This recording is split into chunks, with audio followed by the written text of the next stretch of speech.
各位亲爱的网友朋友，大家好。师父好。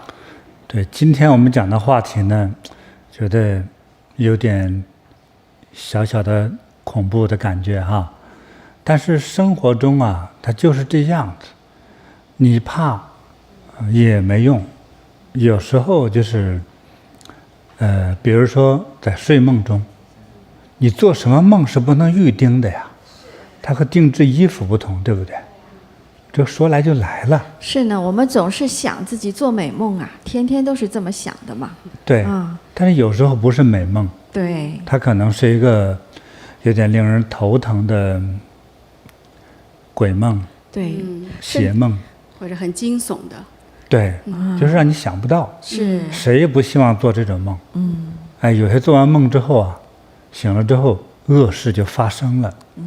是，确有其事。对。师父，那我们来听一听哈，我们的网友小火盆，他就有这样的故事而且还不是一个那我们听听哈。哎，好的。师父好，我是小火盆，我想跟师父分享我遇见的几个真实的经历。我的一个朋友叫小兵，有一次夜里，小兵在睡梦中，他猛然看见自己平躺在床上，闭着眼的样子。他飘到了上方的天花板上。他说他当下觉得是不是自己死掉了？难道是灵魂出窍吗？于是往四周看了一眼，很确定就是他自己的屋子里，旁边啥奇怪的东西都没有。于是他想，我不能这么死了呀，怎么回去呢？然后他慢慢往下降，直到接触到了自己下面的身体。试着按照睡觉的姿势，原样的在他下方的身体上平躺了上去，还使劲的往右边扭了一下脖子，唰的一下就醒了。他说醒了之后觉得脖子那儿特别疼。小兵不觉得这是个梦，感受都好真实啊。这一次经历发生在进入农历7月的时候。又一年的中元节，小兵在他自己的卧室里。那段时间他的家庭工作都特别不顺心，甚至都有点抑郁了。睡觉以后呢，做了一个梦，梦见在他床边突然出现了一个大空洞，很黑很黑，旁边还有个往下延伸的梯子。于是他好奇地踩着梯子走了下去。到了洞的下面，他感觉环境特别黑，周围有很多人，但是样子呢，像是一个胡同的样子。远方突然看见了他大舅朝他走了过来，气呼呼地问他，这不是你来的地方，你怎么下来了？他的大舅早在他小的时候就离世了。然后他就问大舅，这是哪儿啊？怎么那么多以前离开的人？他大舅也没搭他话，就很生气地往上轰他，赶紧的，赶紧上去。他害怕的就立刻从那个梯子又爬了回去，接着立刻就醒了过来。他自己觉得可能是去了一趟阴间吧。白天他也没当回事儿。可是第二天晚上继续睡觉的时候，他又做梦了。这一次突然发现一个长发看不见脸的白衣女子站在他床旁边，拽着他的胳膊不说话，仿佛要把他拉走。然后屋子里飘着全是纸钱。他就在梦里一直嚷嚷的，放开我，放开我，一瞬间就醒了。他说根本就不认识那女的是谁呀，但是那种感觉好真实。一看日子，当时好像快到了中元节。之后我从禅堂请了师父加持的木质金刚诀送给他。从此以后，小兵再也没有梦见过那些奇怪的东西。我觉得是师父的法物护佑了他，感恩师父没让他再次梦到奇怪之事，也想请师父加持小兵平安健康，感恩师父。这小咱们这斌的这几个梦不对同哦寻常啊，是呢，而且都是发生在中元节这个月左右。就是在这个月哈，啊就是有很多人，比如说平常的月份梦不到什么这样奇怪的哈，哎，就到这个月怪梦连就开始连。来事儿了。对，首先他梦到自己灵魂出窍了，真有这样的情况吗？师傅，就是对灵魂出窍了。不是真有人家写来的信还能假呀？对，是啊，这是一个什么样子的？不是那么真实，现象编都编不出来。啊，他感觉自己啪一下子就怎么到天花板上了对，往下一瞧，这不自己还躺在那儿睡觉吗？对，在古人讲哈，人有七魂六魄，就是人是有魂的，就是灵魂啊，而且这个灵魂还不止一个。比如说吧，你在小孩时期哈，尤其是小朋友，他什么事儿都没见过，突然一个怪的声音呐、或者是一个看到一个奇怪的一个形状的东西，他会吓一跳。有时候吓一跳之后啊，严重的哈，有的几天就去世了，就是小朋友啊，尤其是1岁以内的啊，严重的，轻微的呢，昏迷不醒，发高烧，发烧，睡觉，这个不是感冒，哎，那个它和感冒有区别在哪里呢？哈，一个是3天都醒不了，这感冒是能醒过来，它只是发烧发热而已，对不对？这个醒不过来。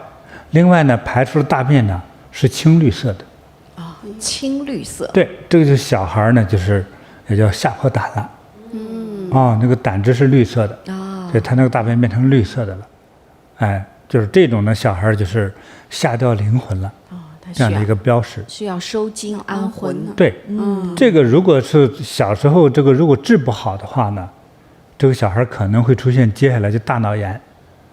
还有呢，就是算是所谓的治好了，可能有个眼睛呢看左边，一个眼睛看右边，就他两个眼睛并不像正常人，他往同一个方向看，对吧？他左眼右眼看的方向不一样，就是脑子也就受伤了不，正常。不正常了，就是这样。哎，所以严重者死亡。好可怕！再轻微者还有的是耳聋了，再就是还有就是脑子不好使了，就吓出点病来。对，还有精神不正常了。对，像变成忧郁症那是最轻微的。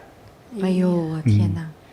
所以所以呢，那种呢吓破胆，这叫从生理学来说啊，这灵魂吓跑了。前2年我们给大家安魂嘛，对对，哎，那有人给灵魂吓跑了，这个一般人做不了，这个也挺要命的哈。对，所以这个魂魄是存在的，所以有时候你会感受到这些灵魂，大概灵魂走出去有什么感觉呢？哈，就是你能好像你在一个高的地方在看自己在坐着或者自己在躺着那就是这样的，而且还是真的。那凡是遇到这种情况的人呢，就是你的灵魂在反看自己。我认为是很多人都遇到过这个问题，你俩没遇到过啊？没有印象。但我小时候我经常的，尤其是在修炼打坐那个时候啊，我经常好像在另外一个高度的空间看在正在打坐修炼的我自己，就是这样。那是一种什么样的感觉？很好奇吗？我一开始好奇，到后来就不好奇了。我觉得正常，啊，但是我也不知道我处在哪一种感觉里头。有时候对可以看到你现在的自己，如果再修得更高，还能看到未来的自己。未来自己吧，好像一团金光。对，再看过去的自己，就是一团白色的气，就是。对，还可以追溯过去和未来，还有现在，这个还不一样哈。我们那是修行，这不是吓掉魂儿哈。所以那个灵魂出窍这个现象，实际上是存在的。哎呀，很向往哈。想嘛，就是修行中的是很好的，但对像这个小斌的这个还是那非常还是不太一样了哈。对对所对以应该是一个不太好的现象。对，还好他自己把自己给拽回来了。弄回去了，和身体合二为一。他挺好玩的。他说他还要找到他原来躺的，要严丝合丝不动的，就是要对合上自己跑回去那样子。这挺好玩最后哈。还要头扭一下，表示扣上了对这样的对就不真的是自己经历的，所以描述的这么的细致哈。对以后有机会我们再深入说一下关于灵魂和灵魂出窍等现象哈。对，以后再说哈。好的，好感恩师后头还有傅。更精彩的那故事。期待哈，很期待，很向往了。这个时候是，对，好的。结果他第二个呢，又梦到了就是一个大黑洞，自己在梦里就走下去，看到了往生的大舅了，还看到很多已经离开的人。对都是往生的人。对，然后他也是好奇嘛，但是特别黑，特别黑。然后大舅就生气，把他赶回去了。上去，上去，就这么跟他说，赶紧上去啊！然后他就回来了，梦就醒了。对，那真的有点像游了一趟阴间，是，因为他大舅已经去世了嘛，对呀，并且是往下黑黢黢的哈。他就说上去，因为地狱是在下，从时空来说哈，是在下，这是容易让我们辨认哈。上去上去，这不是你来的地方。舅舅赶回来了，你命不该绝的时候，你来干啥呀？这不是什么好玩的地方，阴回去。曹地府啊，对，就赶回来了。所以舅舅的功德保护了他，是感恩舅舅啊。这还挺好哈。好，这还没完呢。第三回哈，他又睡觉了，那这就，然后呢，看到床边有一个白衣女子，长发，不见脸，拽他。你看，我都用很言简意赅的字来描述一下那个场景。哎，然后呢，房间里飘满了纸钱。哦，这就不对了哈。对呀，那个纸钱是给往生出殡的时候用的。一感觉那个样子，心里那咯噔一下，大事不好。对，有这种感觉。说这不是好人啊，不能跟他走。对，肯定不能跟他是，所以心里太害怕了。那肯定又是不吉祥的啦。他自己心里都觉得是很不吉祥。那我们这个小火盆呢，应该是我们门内的弟子啦。那也知道听到他的好朋友小兵跟他叙述了这3个可怕的梦，都在中元节农历7月，特别是一个梦接着一个梦，到最后已经接近中元节了，越做梦越不吉祥，害怕了。我们的小伙伴特别善心的请了师傅的那个金刚杵送给了我们小兵。至此以后，小兵就不发这种噩梦了，也没有梦到这些奇怪可怕的事情了。对，平安，这个很好哈。所以要佩戴呢，这是真正有修行的师傅哈，加持过的这些小法物，或者用过的法器对，这些可能带上来避这些邪气。如若不然的话呢，你比如说他到了那下去那一次上不来，还有有的人把他给带走了，带走了，第二天呢，家人会发现这个人躺在床上气绝身亡了。这醒过来呢，就觉得是个梦，醒不过来就是死亡。走了，有时候是这个危险性哈。我不是危言耸听哈。你说，比如说从表面上看说心脏病突发死在床上，太常见了，太常见了，救都来不及。是。但是这个呢，活过来了。对。因为他有法物是吧？那么之后呢，再做功德呀、点灯啊，说这种情况是，可能是前世欠人家的。是，要不人家这个白衣女鬼也不会来找上门啊。对，为什么那个纸钱满天飞呢？对呀，为什么？对吧？对呀，师傅，这是怎么回事啊？钱有关。我觉得他前世骗钱骗色呗。对不对啊？这个女的代表是个美女，是吧？那满天飘的那个钱是这美女为钱而死，都是你造成的。有时候与钱是有关系啊。今世做梦的人，说不定就是个好人，对不对？对。今世还没犯什么事儿呢，犯事是前世，说不定在清朝的时候，那时候犯的事儿，对不对？骗财骗色，这个女子为此而死，这个时候除了追命，还要追钱。对，就是这样的，飘着满天的钱，就是你欠我那么多的钱呐，就是这样，也是来索命啦，来索命，那这个时候呢，你要去做功德，对，快点去还有护身的法物能挡住一下。对，其实小兵还需要给他的大舅做功德，是，虽然大舅也是用自己的功德护了他一下，但是毕竟大舅也在那个下面呢。最好做功德，让大舅能够解脱呀，往上走。另外还有这位白衣女子跟你有这样恩怨情仇吧，应该说是，所以小兵也要为这位白衣女子来做功德。是，好，要不然哪一天就麻烦了。真是他这个连续做这样的梦，确实是要好好做功德哈。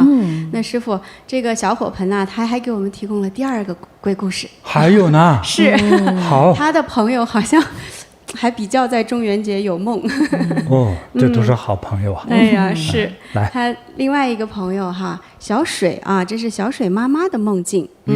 他说小水妈妈呀，她疫情原因感染病毒，那感冒发烧刚刚痊愈之后啊，晚上有一天呢，在家里客厅累了就睡着了，可是睡梦中啊，出现了一个他妈妈不认识的女子。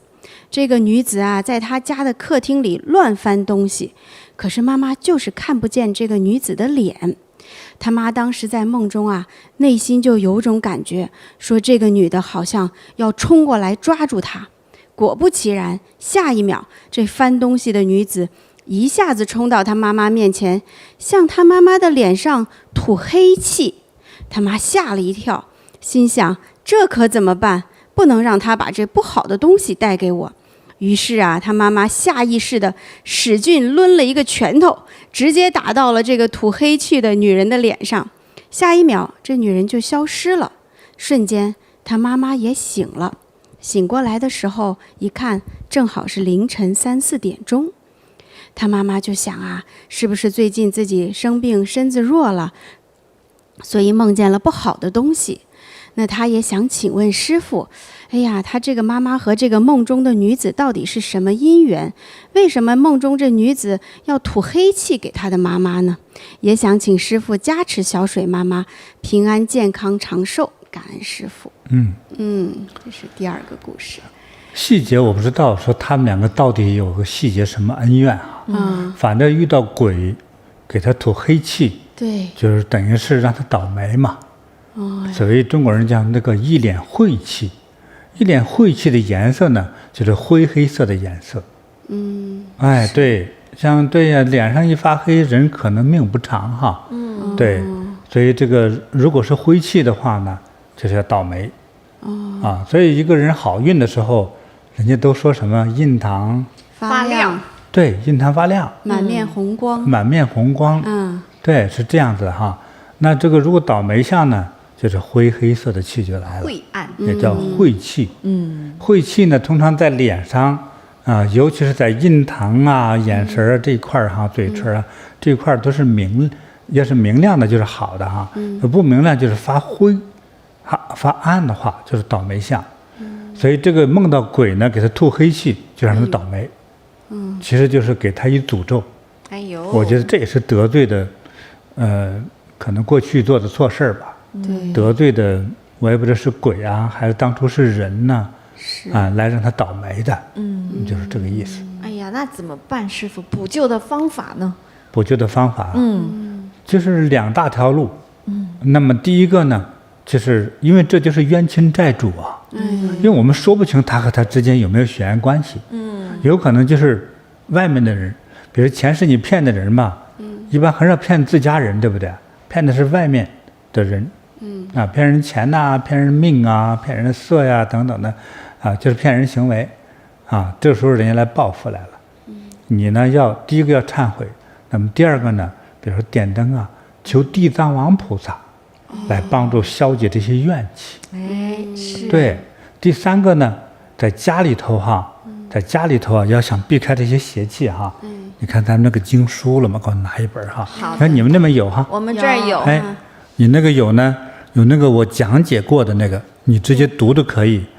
那还有呢，就是直接是我们自己印制精装的对，看到了吧？地藏菩萨本愿经。对，地藏经俗称地藏经的这个经书，把这个放在你的住所里，比如说房间里头。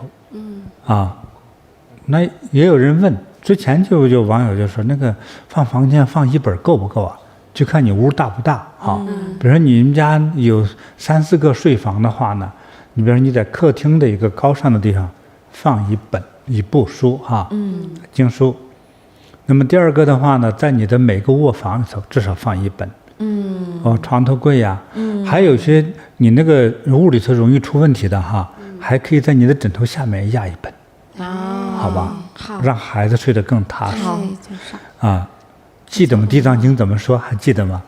如果你家里供奉地藏经或者是地藏菩萨像的话，会大概有几千公里平方公里哈，都是吉祥的。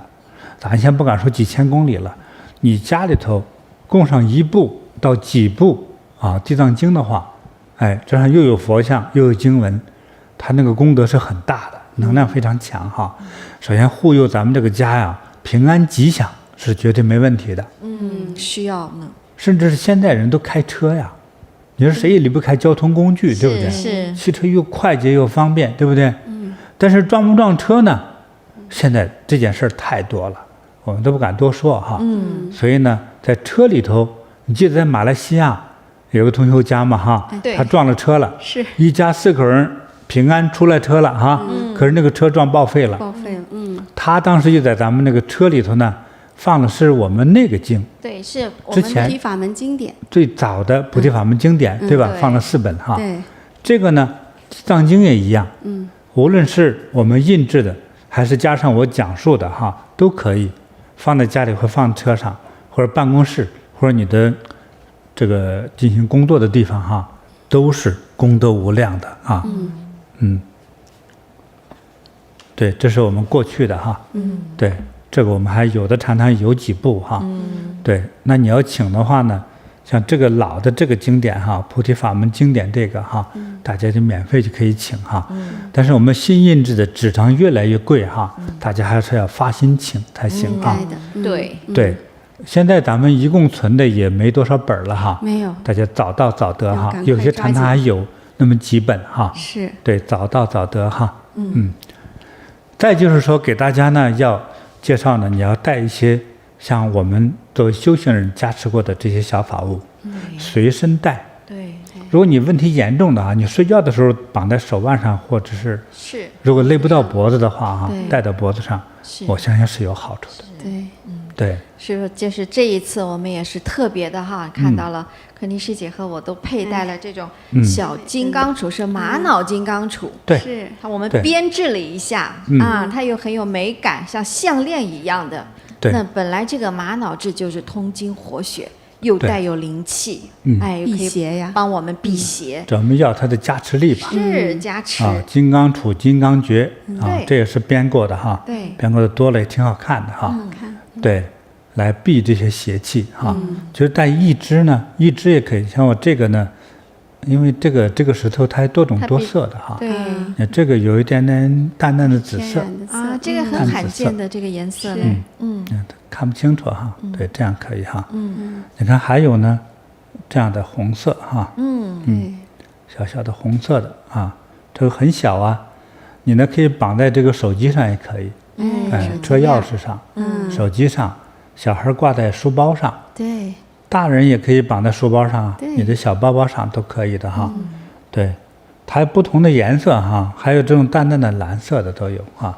这个比较少见的，这个是啊，这个叫小金刚诀，这都是来护佑的。对，还有咱们之前呢，像这些天珠哈，像我们自己手工制作的这个八宝灵珠，那当然是更好了哈。最好了，那大家都是一珠难求啊。现在已经没几颗了哈，我们现在挺忙，没空来搓珠子哈。对，还有我们的天珠，都是来辟邪用的哈。其实对于我来讲的话，我可以将我的祝福哈咒语加持到所有的物品上去，让任何一个小东西，给它以美好的加持祝福，都可能会起到一些护佑的作用。太感恩师傅了。好，师傅，接下来小火盆的故事还没完儿。还没完。还有他自己的一个故事，关于他的奶奶。他说这是我自己的一个经历。我的奶奶82岁的时候，当时疫情最严重了，感染了新冠，她没有打过任何疫苗，而且对药物还非常敏感，有些药都不可以吃，吃了可能立刻让心脏特别不舒服，甚至胳膊都发黑了。疫情中招以后，没啥药可以吃，只能靠自身的免疫力硬扛。当我知道他中招的信息时，已经是他阳了的第4天。当天还是有些发烧，我赶紧在咱们的禅堂为他点灯。据说点灯的当天，他的体温已经恢复到了正常36度，之前一直是38.9度、37.9度上下徘徊。师父的加持让他恢复了正常，恢复了健康。后来奶奶痊愈后，我又跟他打电话，我听奶奶说，他中招的第1天，奶奶梦见了他过世的爸妈来梦里找他，要接他走，他就在梦里躲了过去。中招的第2天，他梦见他过世的哥哥和嫂子，还有过世的公公婆婆过来找他，也要接他走。这一次又在梦里躲了过去。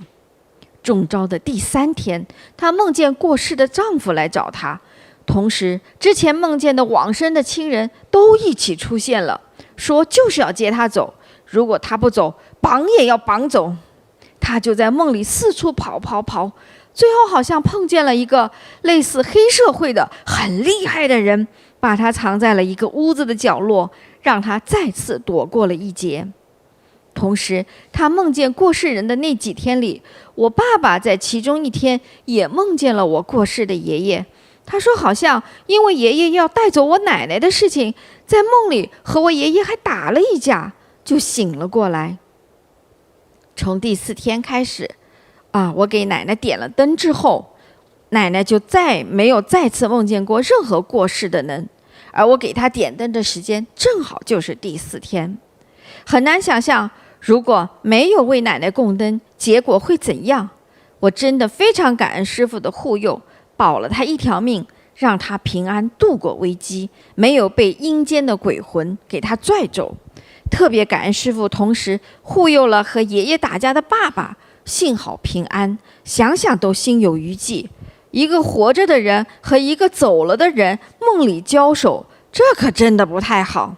更何况今年还是爸爸的本命年，好在我提前给爸爸点了咱菩提的本命年保平安灯，真的万分感恩师父的加持。这都是我知道的真实经历，再次分享给师父。感恩师父一直从未离开过我，一直都在护佑着我和我的全家。感恩师父，有您真幸福。小火盆。他后头这个故事就非常清晰哈，我们就不多解释了哈，真是很棒哈。对，你看他那个奶奶80多岁嘛哈，是又赶上这个瘟疫时期，还给感染了哈，又梦到这个去世的亲人一次又一次接他走，愣给保住了。是啊，就是咱菩提的供灯呐，师父护佑了。对于这个孙女的她呢，为奶奶供灯。对，留下了奶奶的性命哈，继续延寿，这多好呀！是，恭喜他们了，真是恭喜哈！是，不多议论了哈。好，那所以呢，咱们给这个小火盆呢，给礼物哈。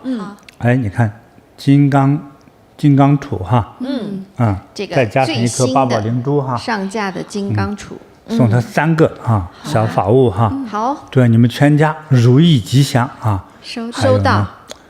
健康长寿。收到，感恩师父。师父，那我们还可以为这个故事里的主人公，比方说小兵啊、小水啊，还有奶奶，也各送一个礼物，护佑他们吉祥吧。哦，给感恩师父。这个天珠。好，哎呦，给小兵一个天珠。这2个，这个金刚杵，好，加天珠。好，你出几个人物啊？一共3位，3位哈，还有3个哈。好的，好，感恩师父。祝愿这几位得奖者哈，这个健康长寿，幸福快乐。收到，感恩师父。好，那接下来跟师父分享一位网友小雨哈，他的一个也是一个非常可怕的梦的故事。他说：“师父好，我叫小雨，我的母亲2012年往生了。”父亲14年往生的，父母都往生后呢，有一天晚上，我做梦到他们给我介绍对象，让我和我现在的老公离婚，这我怎么能同意呢？我俩过得好好的，我这好不容易才把我自己给嫁了出去，老公也不嫌弃我，已经万幸了，我才不离婚呢。可是说来非常奇怪，打从那个梦之后啊，我就开始经常在梦中会看到一个男人，他离我远远的看着我，我能看到他衣服是什么颜色的，可是就是看不清他的脸。在父母往生后的10年里，我梦到这个男人有6、7次，他每一次都穿着同样的衣服，高度也是一样，但是不说话。我梦到他的这几次啊，一次比一次他的距离会离我更近一些，可是他的脸我还是看不清楚。那我俩在梦中啊，还就像谈对象一样，他会给我买礼物，我们会一起去逛街。后来呢，他就说我们2个明天就结婚了。梦里啊，我还看到了他的妈妈，也是看不清楚脸，也看到他们家给买的结婚用的红色被子，上面还有个大喜字儿。可是在梦中，我们家配送的都是旧衣服，也没看到我的娘家人，所以我就给娘家人打电话，说我结婚你们怎么都不来呢？当时是我侄子接的电话，他说啊，你明天才结婚，我今天干嘛去啊？后来我就从那个梦里醒了过来，感觉这个梦太不好了。第2天我就赶紧给我的冤亲债主供了灯。晚上睡觉，我带着师父加持的紫水晶手串还有翡翠珠子，我的床头旁边也放着师父的袈裟书。开始我就是睡不着，老公还说没事儿，就是做个梦而已，睡吧。后来我睡着了，我梦到有人拽我的腿，结果把我给拽醒了。我就去了趟厕所，回来以后又接着睡，又做梦了。梦里这个男子抬着花轿朝我家来了。当时我和我的父母正在包饺子，这时我父母说赶紧去藏起来。我就看到师父在我眼前晃了一下，带着我藏到了屋后面没有盖好的房子里，有3、4间房子都还没有搭屋顶呢。有一个房间里还有个3岁左右的小男孩，长得挺可爱。后来我就醒了，醒来后啊，我发现我的胯骨就开始疼，感觉就是梦中那种被拽的疼。可是奇怪的是，之后这个胯骨一直痛。我就在佛前忏悔，做大礼拜，走八卦，忏悔修炼了1年之后，腿才不痛了。我很感恩师父救我，若不是师父在梦中救我，我怕是已经不在了。顶礼叩拜师父。哎呦，这个故事很让人毛骨悚然呐、这还连着10年连续剧啊，这是一个。正常吧，结婚是个好事儿，可是这梦里跟一个梦中的一个不知来路的男人，就是感觉有点阴森森的。对啊，而且这个太离奇哈，我们来理一下。首先这个梦中的这个男人吧，他没见过脸啊，还是他过世的父母亲给介绍，还硬要他去成婚。不是人家结了婚的呀？对呀，这个女主人结了婚的，是。可是她往生的父母对吧？对，给她介绍个男人，还说你现在离婚吧，要跟这个男人去结婚，这个就是天下的奇事儿之一哈。然后10年，基本上6、7年，每年都做一次这个梦。那我觉得他这个描写的场景又很真实，但是我又特别不想去想那个真实感。他说每年呐，这个人呐就朝他更近了一点。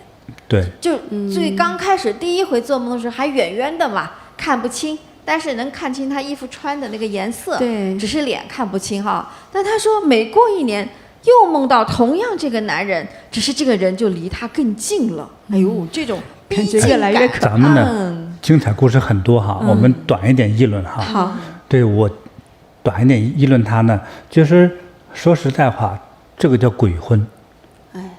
就是活人和个鬼结婚，那你想能好吗？不能好，不好。如果没有护佑的话，小命就没了，都非常的危险。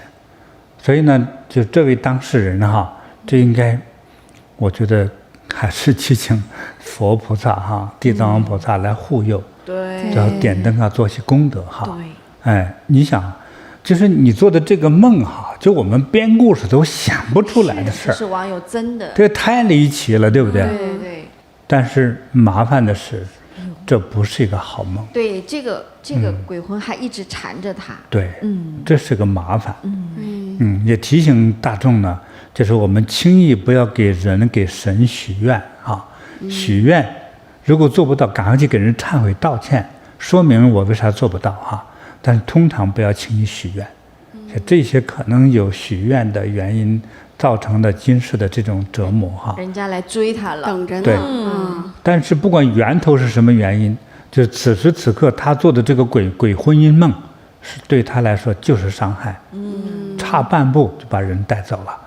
真是所以还是要继续做功德。消灾啊，做功德。还有呢，还有我们得送给他礼物，好啊带在身上，好啊，尤其是睡觉的时候。哎，其实他后来是通过佛前忏悔，做大礼拜哈，走八卦，要将近1年，那个他胯骨疼才慢慢的改善了。如果师姐如果能够再加上要点灯、做功德、回向去超度别人，那可能这个会更好。好，这位网友叫啥来着？小雨。小雨哈，送给小雨呢，一个小金刚杵哈，这个挂在脖子上哈，睡觉的时候戴上。还有这2个呢，都是真的那种宝石的小手链哈，戴在你的手上哈，戴在左手右手各戴1个，好吧？像左手呢戴粉色，右手呢戴绿色的，好吧？好的，会有你哈，祝你如意吉祥，长命百岁啊！收到，感恩师父。好，接下来哈，美国的白莲的巫仪师姐也给我们带来了她家族的故事哈，我一定要说是她家族的故事，恨事连连。师父好，我是白莲禅堂的巫仪。2021年2月的一个晚上，我做了一个可怕的梦，梦见我小时候住的家中大厅左边有3个大黑包，就像那种大的黑色垃圾袋那么样子。当时我心中就感觉这3包东西不好，像是里边是死人的尸体，我好害怕哦。他潜意识里就感觉这里面装的是死人的尸体啊。然后在梦中，他还看到已经往生的爸爸，爸爸对我说不用理会。我想了想，就和家人说我们一起来念佛吧，也对着那几包东西说，你们几位大德希望跟我一起念佛，我会点超度灯给你们的。接着我的家族中接二连三发生了很多事。先是我4哥3月初觉得身体不舒服，送去医院，一检查出来就是恶性肿瘤，各种治疗1年多，到隔年11月病情恶化往生了，临死的时候非常的辛苦。接着是我弟弟，3月25号他骑摩托车被一辆大货车给撞了，整个人被抛下车来，右脑受到严重创伤，可能导致右眼失明。弟弟2个月昏迷不醒，偶尔会睁开眼睛，不能说话，也不能动。我为他点灯求佛，总算度过了危险期。5月份，他终于醒来了，身上插了10多条管子，只能吃流食。到5月尾，他咳嗽很厉害，呼吸困难。医生一检查，发现喉咙插管的地方长出了息肉，医生说非常危险，要马上做手术。可是医疗费非常的昂贵，要10万8万呢，就医困难重重。6月1号，我上香真诚的求师父救救我弟弟吧，而且我马上发心赞助1年宗师的直播，注印莲花生大士心咒，同时又帮弟弟点了49天祈福灯。在佛菩萨和师父加持下，弟弟的息肉几天之后竟然消失了，他不用做手术了。到目前为止，他可以拄着拐杖走一段路，右边的眼睛也可以看见东西了，生活基本可以自理。一波未平，一波又起。4哥和弟弟出事的2个月后，2021年的5月，我姐姐因为患严重的牙疼去医院，检查结果是牙龈恶性肿瘤，很要命，要做手术。手术的那天，我为家族点了一盏大灯，还为姐姐和她的冤亲债主点灯、做供养、念佛。手术做了7、8个小时，一切顺利，姐姐总算保住了性命。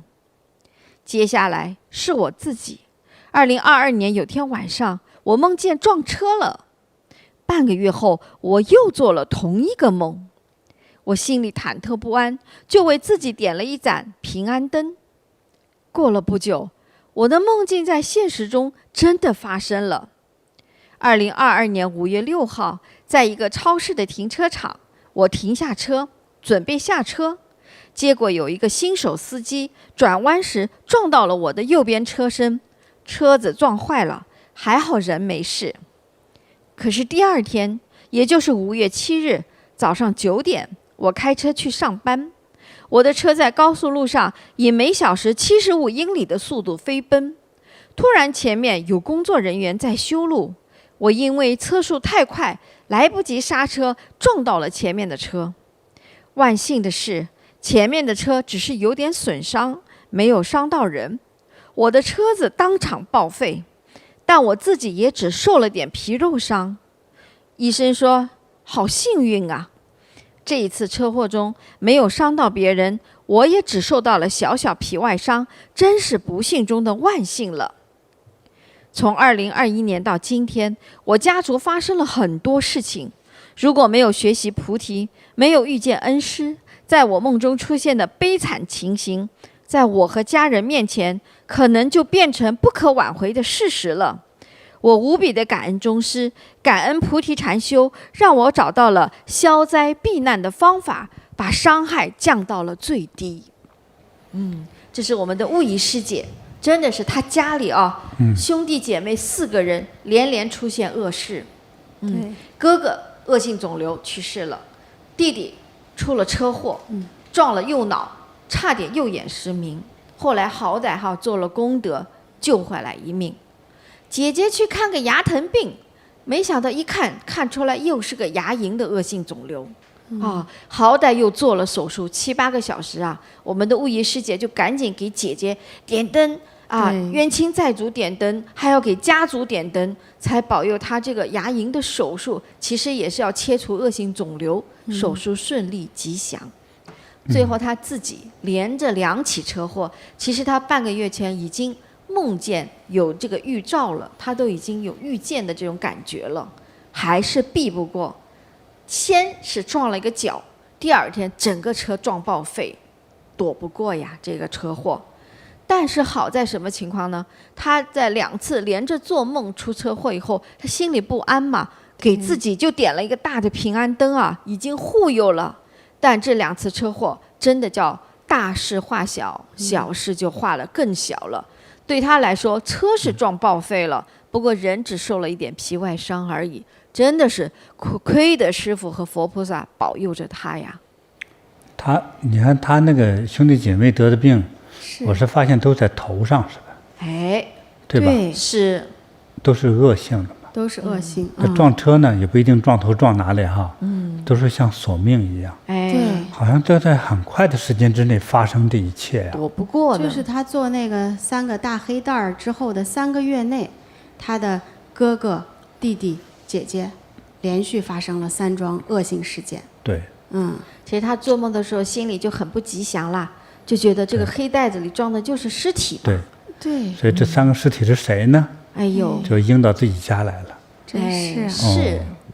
如果他在之前哈，比如他这些出事的兄弟姐妹哈，早做一些消灾呀、供养哈、点灯啊，我是说不定哈，有可能就延寿。对，是不是啊？是这个人要到死的时候说多活1天就赚了，是，多活1年更赚了，哎，对不对？什么时候比命值钱呢？对，你看他这个一下1年全来了，是，所以好在弟弟和姐姐都还是做了功德了，保住了，保住了命，真的是延寿了。哎呀，真是恐怖哈！恐怖，嗯所以师父也是请您给悟仪师姐和她的家族，还有现在还有弟弟和姐姐都还在延寿中，真的是希望您给他们一点这种吉祥的法物加持，让他们好的更好、更吉祥。送2个小金刚杵，他这一家的人多哈。金刚杵、金刚诀，小手链。这个戴在身上手上比较方便一些，真好。这一堆我就不细数了，6个吧。好的，他自己回去一家人分吧哈，我们全家人6大顺哈。收到。这个长命百岁，如意吉祥。收到，感恩师父。好，那我们还有一位网友，他叫吉祥树哈，他也给师父来信，要跟师父分享他中邪的经历。我们来听听。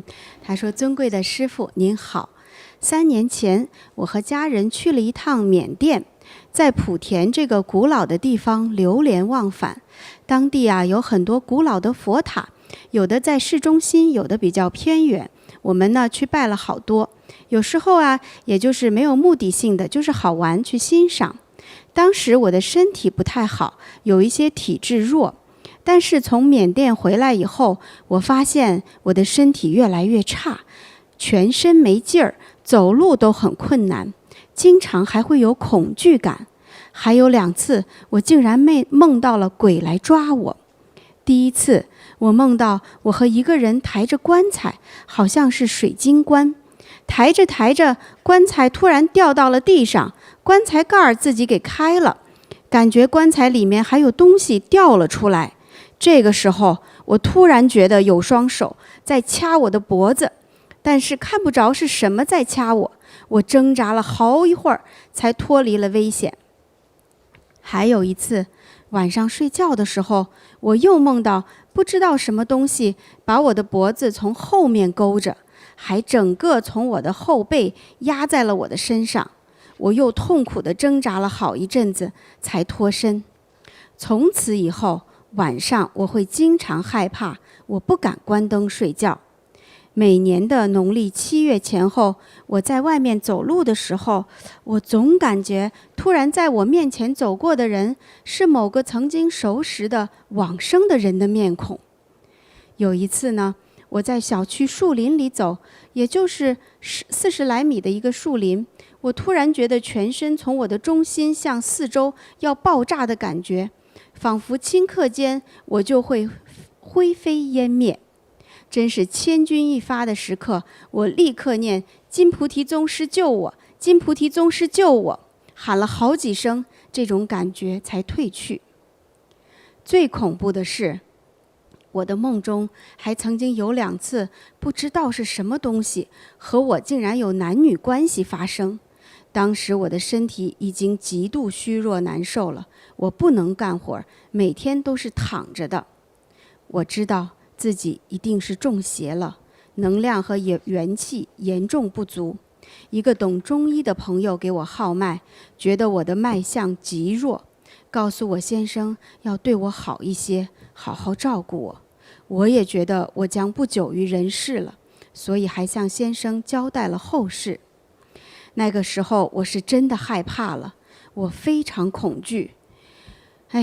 死我倒不是那么的怕，可是我害怕死后堕入3恶道，受无尽的苦，后悔自己没有好好修师父这么难能宝贵的法。强烈想要活下去的愿望，让我深知只有师父、佛菩萨才能救我。于是我每天开始聆听师父的佛号，睡觉的时候我就听师父调病的音乐，整宿的放。疫情这几年，我跟随师父网上听课，我没有落下过，每天坚持修炼。已经死到临头了，我是真的害怕了。师父在网上给我们提供的功德项目实在是太及时、太棒了。我开始为我和亲人的冤亲债主、历代祖先、七世父母、堕胎婴灵供灯。我也赞助莲师心咒的功德项目，塑地藏王菩萨的金身。就这样，渐渐的，我的身体好多了，人变得有精神了，有劲儿了，八卦也能走了，睡觉再也没有出现过梦魇的情况了。现在晚上睡觉也不用再开着灯睡了。我感觉是师父把我从万丈深渊救了出来。我深深地感恩师父，感恩佛菩萨，一次又一次地救了我的命。我也深深地感到做功德的重要性，不要以为做1次、2次、3次就够了，要常做多做，否则功德真的不够呀。感恩这次病，也让我重新认识了自己。我曾经多么的自私，充满嗔恨，我要多忏悔，多感恩，做一个好人是多么重要啊！真诚顶礼，叩拜恩师，吉祥树敬上。又是一个在缅甸旅游，肯定是招了一些不干净的了，就跟着中邪了。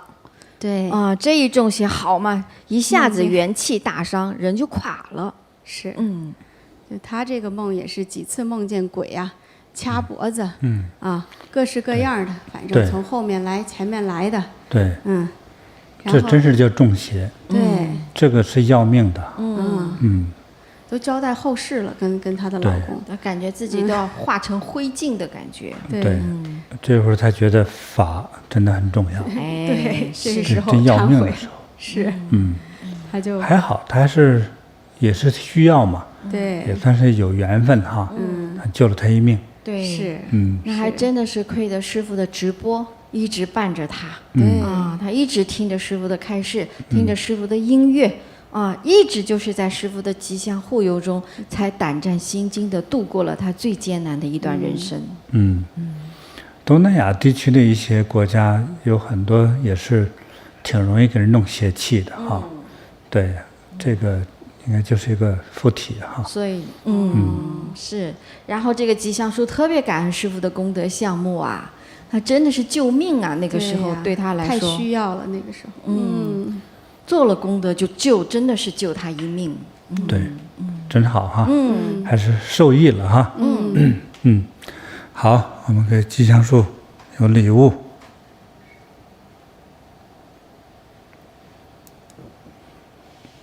这个链子还有吗？再拿点啊。好，反正包上带的、身上带的、手腕上带的都有了哈。好，哎，富有着。对，祝吉祥树健康长寿、幸福快乐。收到，感恩师傅。好，师傅接下来洛杉矶的收邮，给他的妹妹来问事儿喽。详情问妹妹，我们先不讲他的，让大家网友自己听哈。来问的是啥？师傅好，我是收邮，我的小妹今年35岁，遇到了严重的障碍，祈请师傅慈悲加持护佑。8年多前，我的小妹秀兰发生过被一位男性附体的现象。当她认识男朋友之后，这个附体就会出现，搞到她与男友吵架多次，而导致分手为止。最初小妹并不在意，但是这种情况连续发生2次之后，家人们都感觉是非常的不寻常。小妹被附体之后，会经常自言自语，又好像在和一个人说话，有的时候突然从椅子上跳起来，大声的尖叫高喊，用粗口骂男友和他的家人，对大家都极不友善。这种情况把我和家人都吓呆了，怎么小妹都变成了另外一个人呢？2022年11月，小妹重新认识了一位男友，是越南华侨，34岁，而且他俩都到了谈婚论嫁的时候，已经决定订婚了。在这最紧要的关键时候，附体又突然出现了破坏的现象，因此家人们就带着妹妹找到了一个神婆。神婆说，我妹妹的命相是不能结婚的，也看到妹妹的身上有一位男性的灵魂附在她身上，并且说这位男性是妹妹前世的朋友。2023年的4月的时候，我有一位亲戚来家里，也懂得看命相，他所说的话跟那位神婆说的话是一模一样的。据我所知，如果我的小妹交了异性的朋友之后，这个附体就会出现，也会出来闹事，让我小妹出现各种奇异的现象。那我的小妹如果没有交异性朋友呢？倒反而显得一切就平常起来，就正常了。于是我连忙带着妹妹来到了菩提的禅堂，供上一盏49天的光明灯，为她化解累劫的冤亲债主。所以弟子今天祈请师父为我的小妹指点迷津，应该如何消除业障，改变命运？我的小妹今生还能够结婚吗？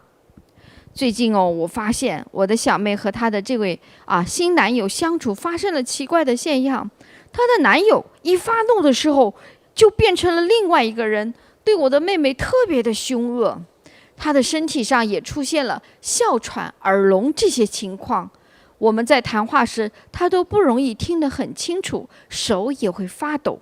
现在我的小妹非常担心她的这段关系能不能持久下去，所以今天特别来请教师父，希望师父为她的妹妹来指点迷津。感恩师父。真什么问题都有啊。就不让谈朋友，不让恋爱，不让结婚。你说这个邪灵上身，还能干涉人家交男朋友？对。但是最后这位男朋友呢，自己也类似这个问题。是。哎呀，真是冤家路窄的感觉。冤家路窄哈。哎呦，这有时候也是一种类似他们所说的吸引力法则哈，那样的东西来了哈。我觉得应该可以结婚。他的妹妹还是有这样的机会的。我给他这个妹妹和现在的男朋友呢，一人送一颗八宝灵珠，好，带在身上，就可以往下发展，应该可以结婚了。哎呀，太好了，师父，收到，感恩师父。好，那我们祝他们如意吉祥，婚姻美满。收到。太感恩师父。哎呀，手有师姐这回放心了。是。是什么怪事都有。还有怪事呢。还有师父。还有哈。这是台湾来的善忍师姐。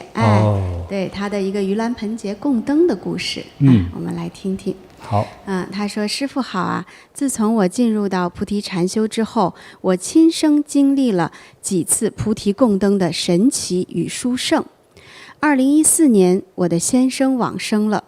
当时我通知先生的好友老马来参加告别仪式的时候，才知道老马在半年前也已经往生了。我就马上为他去禅堂供了灯。来年的盂兰盆法会前夕，我梦到已经往生的先生带着老马一起来找我。先生说，老马不好意思亲自来麻烦你，所以透过我来请你帮忙，再给他点个灯吧。梦里的当下呀，我当时觉得先生有点爱管闲事儿，加上我的经济能力也有限，所以当天我就没有帮老马点灯。隔天出门的时候，我发现我看到路上每一个人的面孔竟然都是老马的脸，我简直不敢相信。闭上眼睛再睁开一下，一样还是老马的脸。同时看到这么多同样的脸，心里感到非常的恐惧，毛骨悚然呐。我马上用意念跟老马沟通，我说我知道了，我会去禅堂帮你点灯的。回家后啊，我还赶快对着师父的法照说，好恐怖啊，今天怎么看到的路人都是老马呢？我非常后悔没有及时帮老马供灯。当我在禅堂点灯之后，心里感到非常踏实。回家的路上，我目光所及之处，行人都恢复正常了。直到现在，我都持续帮老马立莲位，从此也不再曾见过老马的脸了。这个亲身经历让我也想到，刚进菩提的第2年的时候，有一次我回乡探亲，我的堂妹邀请我去她家喝茶。堂妹在煮水的时候，我就在沙发上睡着了。睡梦中，我看到了往生的三叔公。三叔公是我爷爷的三弟，也就是我堂妹的爷爷。三叔公站在我的斜前方，我看到他以后，我就从梦中惊醒过来了。醒来后，我就思索着，是不是三叔公要我帮他点灯呢？因为没多久前，堂妹家发生过很离奇不幸的事儿。三叔公原本有1个孙子，2个孙女儿，堂妹是最小的孙女儿。三叔公的孙子当完兵没多久找到工作，可是有一天在去工作的路上不幸车祸身亡了。1-2年之后，三叔公的大孙女在坐完月子后开车外出，也在同样的地方车祸往生了。这实在是太不寻常了。现在三叔公唯一的孙女就是我的小堂妹了，可是她找工作很不顺利，就算找到工作也是做几天就不做了，非常频繁的更换工作。没有稳定的工作，就只能靠捡回收的妈妈来养她，2个人相依为命。梦到三叔公之后，我一直耿耿于怀，马上去禅堂为三叔公点灯。往后连续3年的各种法会，我都会为三叔公供灯。令我高兴的是，点灯3个月后，堂妹顺利地找到了理想的工作，而且一做就做了6年。我这几年持续为他们点灯做功德，之后他们家也变得非常平安吉祥了。非常感恩诸佛菩萨以及金菩提宗师的慈悲加持与护佑。我们师姐这个境遇也是很离奇哈。是，本来是想给那个往生的先生邀请他那个好友一起来参加追悼会，可能是这个性质。结果没想到他那个好友叫老马，也之前提早半年就往生了。奇怪的是他本来是想着给别人点灯的他的先生又托梦回来说，哎，老马也想你给他点一盏灯呐。这个我觉得好有故事情节，像看电影一样的。我们师姐心里想，哎呦，真是的呢，就是当时没有立刻答应下来第2天这个老马就追上来了，而且他不仅老马一个魂追来，他是化身无限呐！我们师姐一上街，一推门，一走到马路上，哇塞，这个满街的人都是老马的脸，这个好可怕啊！我觉得真的想着都很恐怖，真的像看那些那种灵异故事那种感觉真的是，他一下子自己都吓坏了。知道了，行了，我知道了，赶紧去点灯吧。一点完灯，全部恢复正常了。你说这个灵魂的这种力量也是非常强大的幻化这个化现无数啊。对，可能他这个老马朋友呢，就是非常的需要师姐能给他帮忙，也觉得老马可能是唯一的一个能够解脱的途径，找师姐急坏了。对，在咱们这里这是他的一个出路，救命的出路。哎呀，要不然的话会下很深的地狱，可能受着折磨，没有出头之日，是吧？给他点灯就给他消灾了，他可以早日转生到好人家去，就是这样。所以他知道这个路子就急了，所以一般的鬼做不到这种法力的。对呀，这也是个因缘吧。就让师姐给他点灯，关于用的方法挺恐怖的他看到路人都是老马的脸，这个我也第一次听说这种现象，所以可想而知老马的迫切性对，真急了，真急了，师父，我觉得这个故事也告诉我们真的就是还是要有颗菩萨心肠对，这个如果真的凡是不管是近友还是亲人，哪怕是不相识的人，接收到这样的信息以后，还是举手之劳，点一盏灯吧，对，对，你家里生活也不差那点钱对，又何况是你先生的老朋友，往生的这死者为大所以呢，还是能帮这样的朋友比如你们老邻居老亲戚的或者多年不往来的已经往生了，帮他在佛前点个灯我觉得让他解脱，自己也解脱。对，是个好事情。对，不要被人追着来，主动积极，我相信那些魂都会来感恩的。当然，当然是这样做可能会更好。至少我觉得是一份善良吧。是的，是的，有意思对，他前头说他那个三叔公的2个孩子对，3个2-3年里头都在同一个地方出了事儿对，就那个路上一个孙女儿对，应该也都是年纪轻轻的，在同样的地方就车祸往生。对，所以这家人也怪可怜的兄兄妹2个人吧，就是连着那么年轻，同一个地方出车祸去世的，真的也是有说法、有故事的啦。所以你看他到他这个小堂妹家的时候，哎，就眯了一下，这三叔公就出现在他的梦中了。就是我们师姐还是就是接收这种信息还是挺敏感的我觉得。对，有时候这种事儿吧，就是一报还一报啊。你就是说，家里2个亲人在1、2年以内在同一个地点去世哈，这绝对不是一种巧合，这是一种必然。必然呢，我今天就不透露了。就是因果的关系。所以你欠人家的尤其是伤害过的，你这个账要忏悔，要去偿还。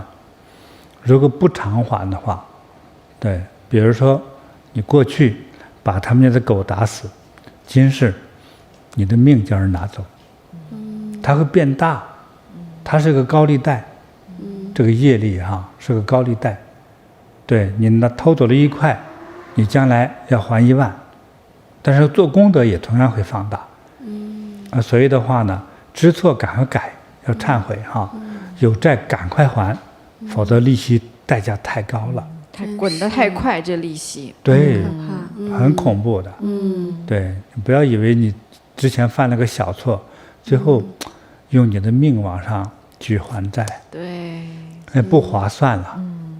还是这些真实的经历也是很有教育意义的，就是大家没有经历的时候还不知道听听别人的故事。所以感谢我们这个台湾的这个我们的师姐特别善意的给她的家人的朋友，还有远房的亲戚都在做功德点灯。是，好，我们送给她吉祥小法物好，带在身上。她亲戚多你看咱们这个小手链多可爱呀！是。长多一点，你看，有戴在手腕上的，有挂在脖子上，戴在包包上的能够消灾灭难，如意吉祥长命百岁收到，感恩师父。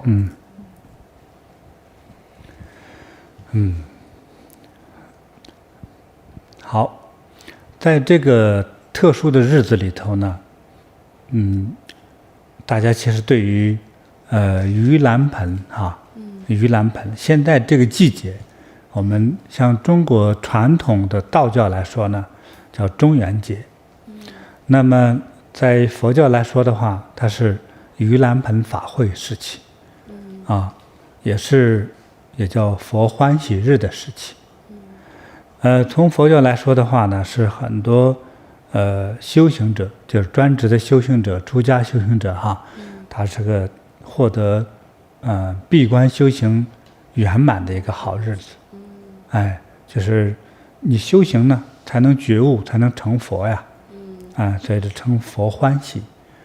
在这个日子的话，大家去做发心供养，这你就功德无量。就是有一人成佛的话，你曾经做过供养的人，你就沾大光了。像今天买股票都想买原始股，是不是1块钱1股买来的，几个月一两年之后，哇，这一个股2000，是吧？你说你买了1万股，你看你赚多少钱吧，一下就成富豪了就大概是这个意思那这些功德是无量的那从这个它的深的意义来说的话，当然我们当有罪过，有这些，你看刚才故事之中，大家从梦境里头，还有生活里的，你信不信是这个问题，关键灾难就来了所以怎么面对这个问题呢？你这个时候你说鬼来骚扰你，你一检查恶性肿瘤就是癌症吗？你能用什么办法能破解吗？政府也没这机构，科学也没这个权威，没有办法所以只能找修行人来帮大家解决这个问题。所以在佛陀时期呢，就给我们有一个很好的教化，有一部经就是《佛说盂兰盆经》。这里呢，我给我们的新朋友老朋友们一起再重复说一下这部经我用最快速白话简短的方式呢告诉大家。经文是这样说的，名字就是佛说盂兰盆经，就是我当时指佛陀跟前一个弟子叫阿难，就年轻那个帅哥弟子哈，记性超好了啊，对，一下就能记住哈。我阿难听佛这样说过。有一次呢，佛呢在舍卫国，舍卫国是个国名哈，在舍卫国在这个叫几孤独园，几孤独园是他一个修行的一个大场所哈，在那里头在修行，在利益众生啊。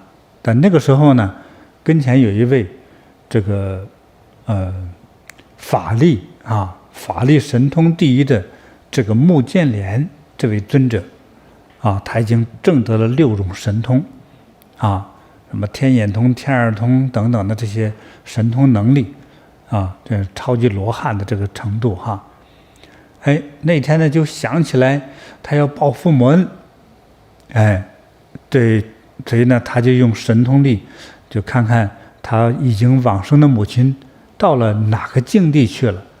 结果呢，睁开天眼一找他妈妈，结果在地狱受苦。哎呦，他一看，那作为儿子的孝子哈，已经达到这种境界的一位儿子，哇，看到母亲那样，他肝肠寸断了，就跟着受苦啊，已经皮包骨了，还在那受苦呢。这位目犍连尊者呢，立刻就用神通力完了之后用自己那个神钵装上好的这个饭菜就用神通送到母亲跟前，喂母亲吃。母亲一看饭来了，孩子给弄来的，伸手就拿饭吃。这个饭呢一到嘴里头这个饭就立刻就着火，就变成了火炭。这怎么吃没法吃啊！这个火一起来，连身体都烧了。哎呦，这没有办法。目犍连尊者是一位神通非常广大的修行人怎么用功夫没有用，试了很多次没用。母亲继续在那受苦，真的走投无路了，就赶快就说请佛吧，请教佛，就把他想看到母亲在那受苦，这些都告诉了佛陀。佛陀说我来看看吧。佛用佛眼一看，说你母亲呢，前世累世以来罪业非常的深重她的罪业的这个程度你是消不了的，就是以你的法力，我们的法力佛力打不过业力，就是以你的法力救不了她没有用的，你就是请天神地神都帮不了她那尊者说那佛这怎么办呢？总得给我条出路啊。佛想了想说我觉得呢，应该是依靠我们这个广大的修行僧众他们的这个慈悲修行的功德法力，用这样的功德才能将你母亲给救出来。他说所以呢，你呢就应该请你的这些师兄弟们你呢诚心去供养他们完了之后呢，他们来帮忙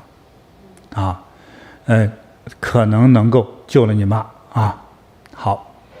结果呢佛还告诉他一个日子，就是你应该在这个7月15，这个7月15呢是中国的农历黄历的那个日期7月15，在这一天，这个佛欢喜日，也是我们众佛教僧侣修行叫做结下安居圆满之时借这样的修行获得最高智慧最高法力的这个时候，你去供养和请教诸位修行的罗汉们的话呢，这可是能量最强的时候，肯定能救你母亲所以呢，你呢还要准备一些供养品，供养你这些师兄弟们用什么美食水果呀、生活用具呀点灯的香油这个什么卧具就是被子衣服甚至财宝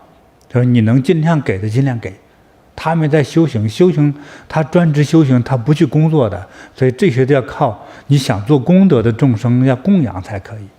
所以比如说你供养了1碗饭，哎，这位修行者成就之后哈，你包括现在成不成就也没关系哈，未来成就之后，你功德是大大的呀。你将来想成为亿万富豪，想成为人间的国王，没问题。那你是女的，还继续受为女体的来说的话，为了做皇后、做超级明星，没问题，是不是啊？你才华横溢，长得又美，那怎么都可以，都能成就，就成为人间最富贵的、最幸福的人，也是权力最大的人，都是可以做到的。啊，哪怕曾经供了1碗饭、1个苹果，都可以是这样子的伟大的功德。啊，对，所以呢，佛陀就是告诉了这个目犍连尊者哈，你这样去请教和供养这诸位修行人哈，和你一起用他们的这个功德，就能把你妈妈救出来了，啊。所以呢，尊者呢立刻遵照呢去做，啊，很快母亲就得救了，得救之后啊，成为这个。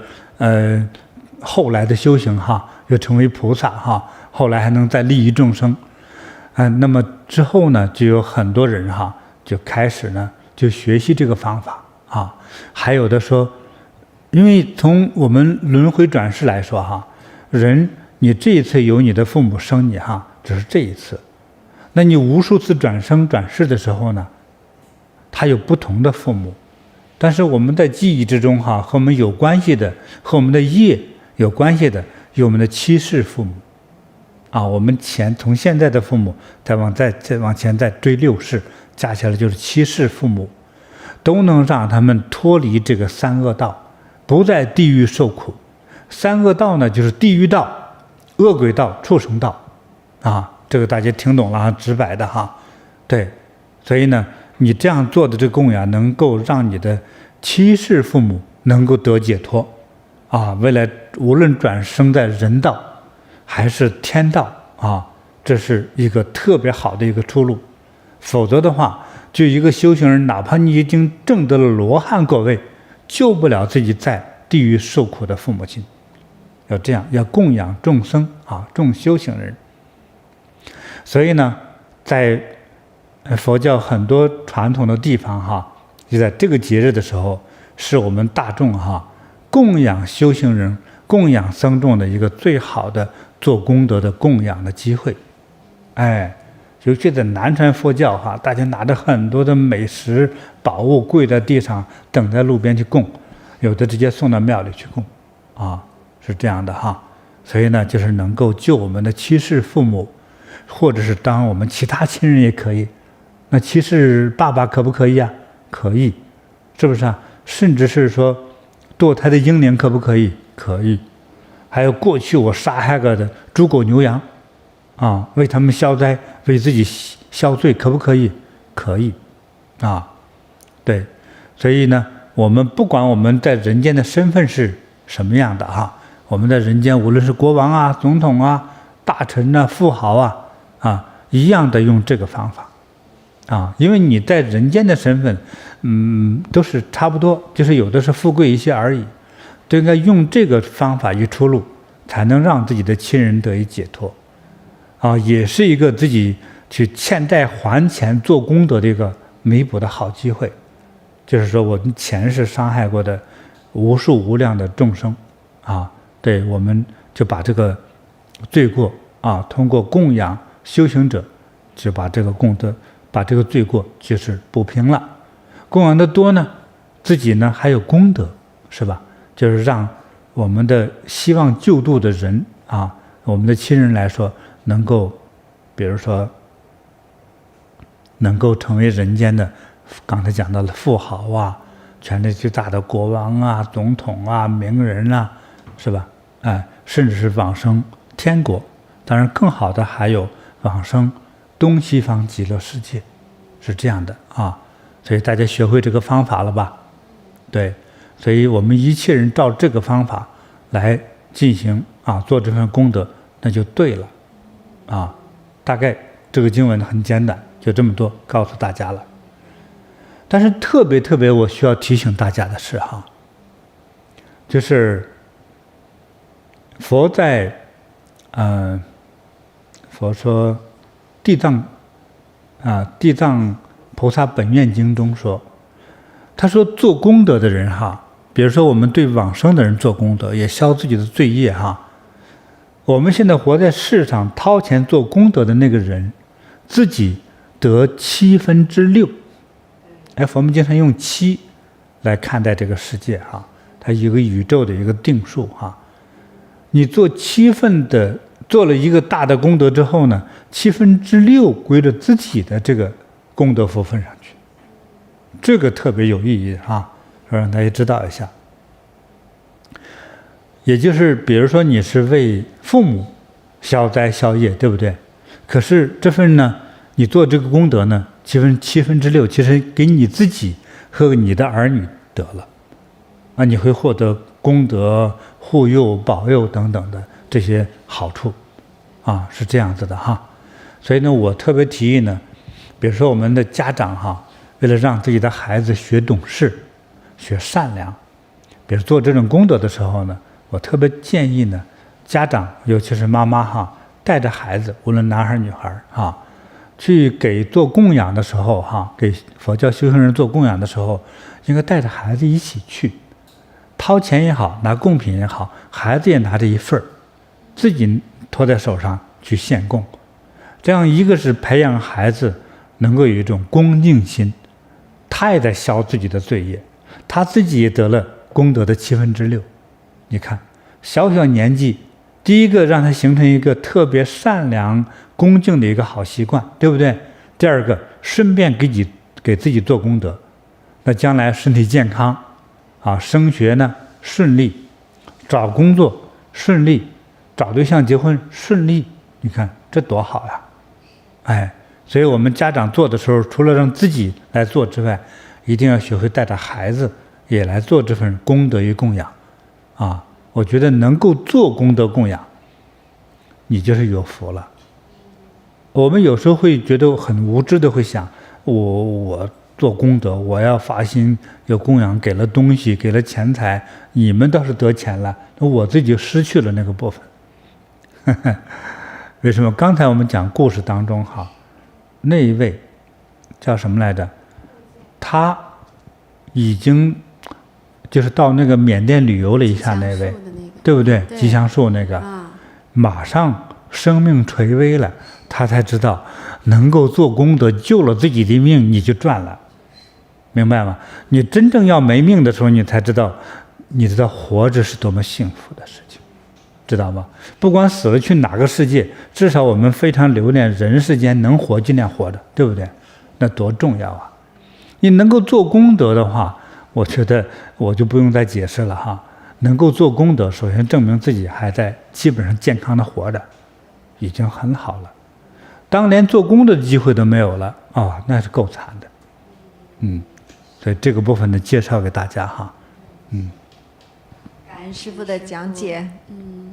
觉得其实特别感恩佛陀实际上揭示了这个他虽说是为目犍连尊者一人的讲法，但是我是觉得这个讲法确实救度了天下千万个人千万个罪人，让他们得以用做功德的方式得以解脱的这样的一个特别明确的方法。所以感恩佛陀的讲解，也特别感恩今天师父为我们再一次用通俗的方式，让我们也懂得了这个道理。对，所以佛力大不过业力，我们要自己去做功德，才能够为自己为后代去有一份吉祥的人生，还能够为祖先为历代的父母，让他们得到解脱。其实这一部经是非常的通俗易懂师父这么一讲解，我们都懂得了，就是要光靠自己的这种修行的法力都还不够，不得以解救自己的母亲目犍连尊者，就是要通过什么供养大修行人，供养千万个修行人就是要这种做大供养的这种功德，让自己的母亲得以解脱，也让我们在世的时候就开始积累了功德。所以真的是一件非常非常吉祥殊胜的事哈。所以我们每次看到，其实在人世间啊，到了这个盂兰盆节的时候，各大的庙宇啊、道场啊，大家都纷纷的前往啊那种庙宇道场去，把自己最美好的一份这种献礼给佛陀，献礼给僧众，做供养。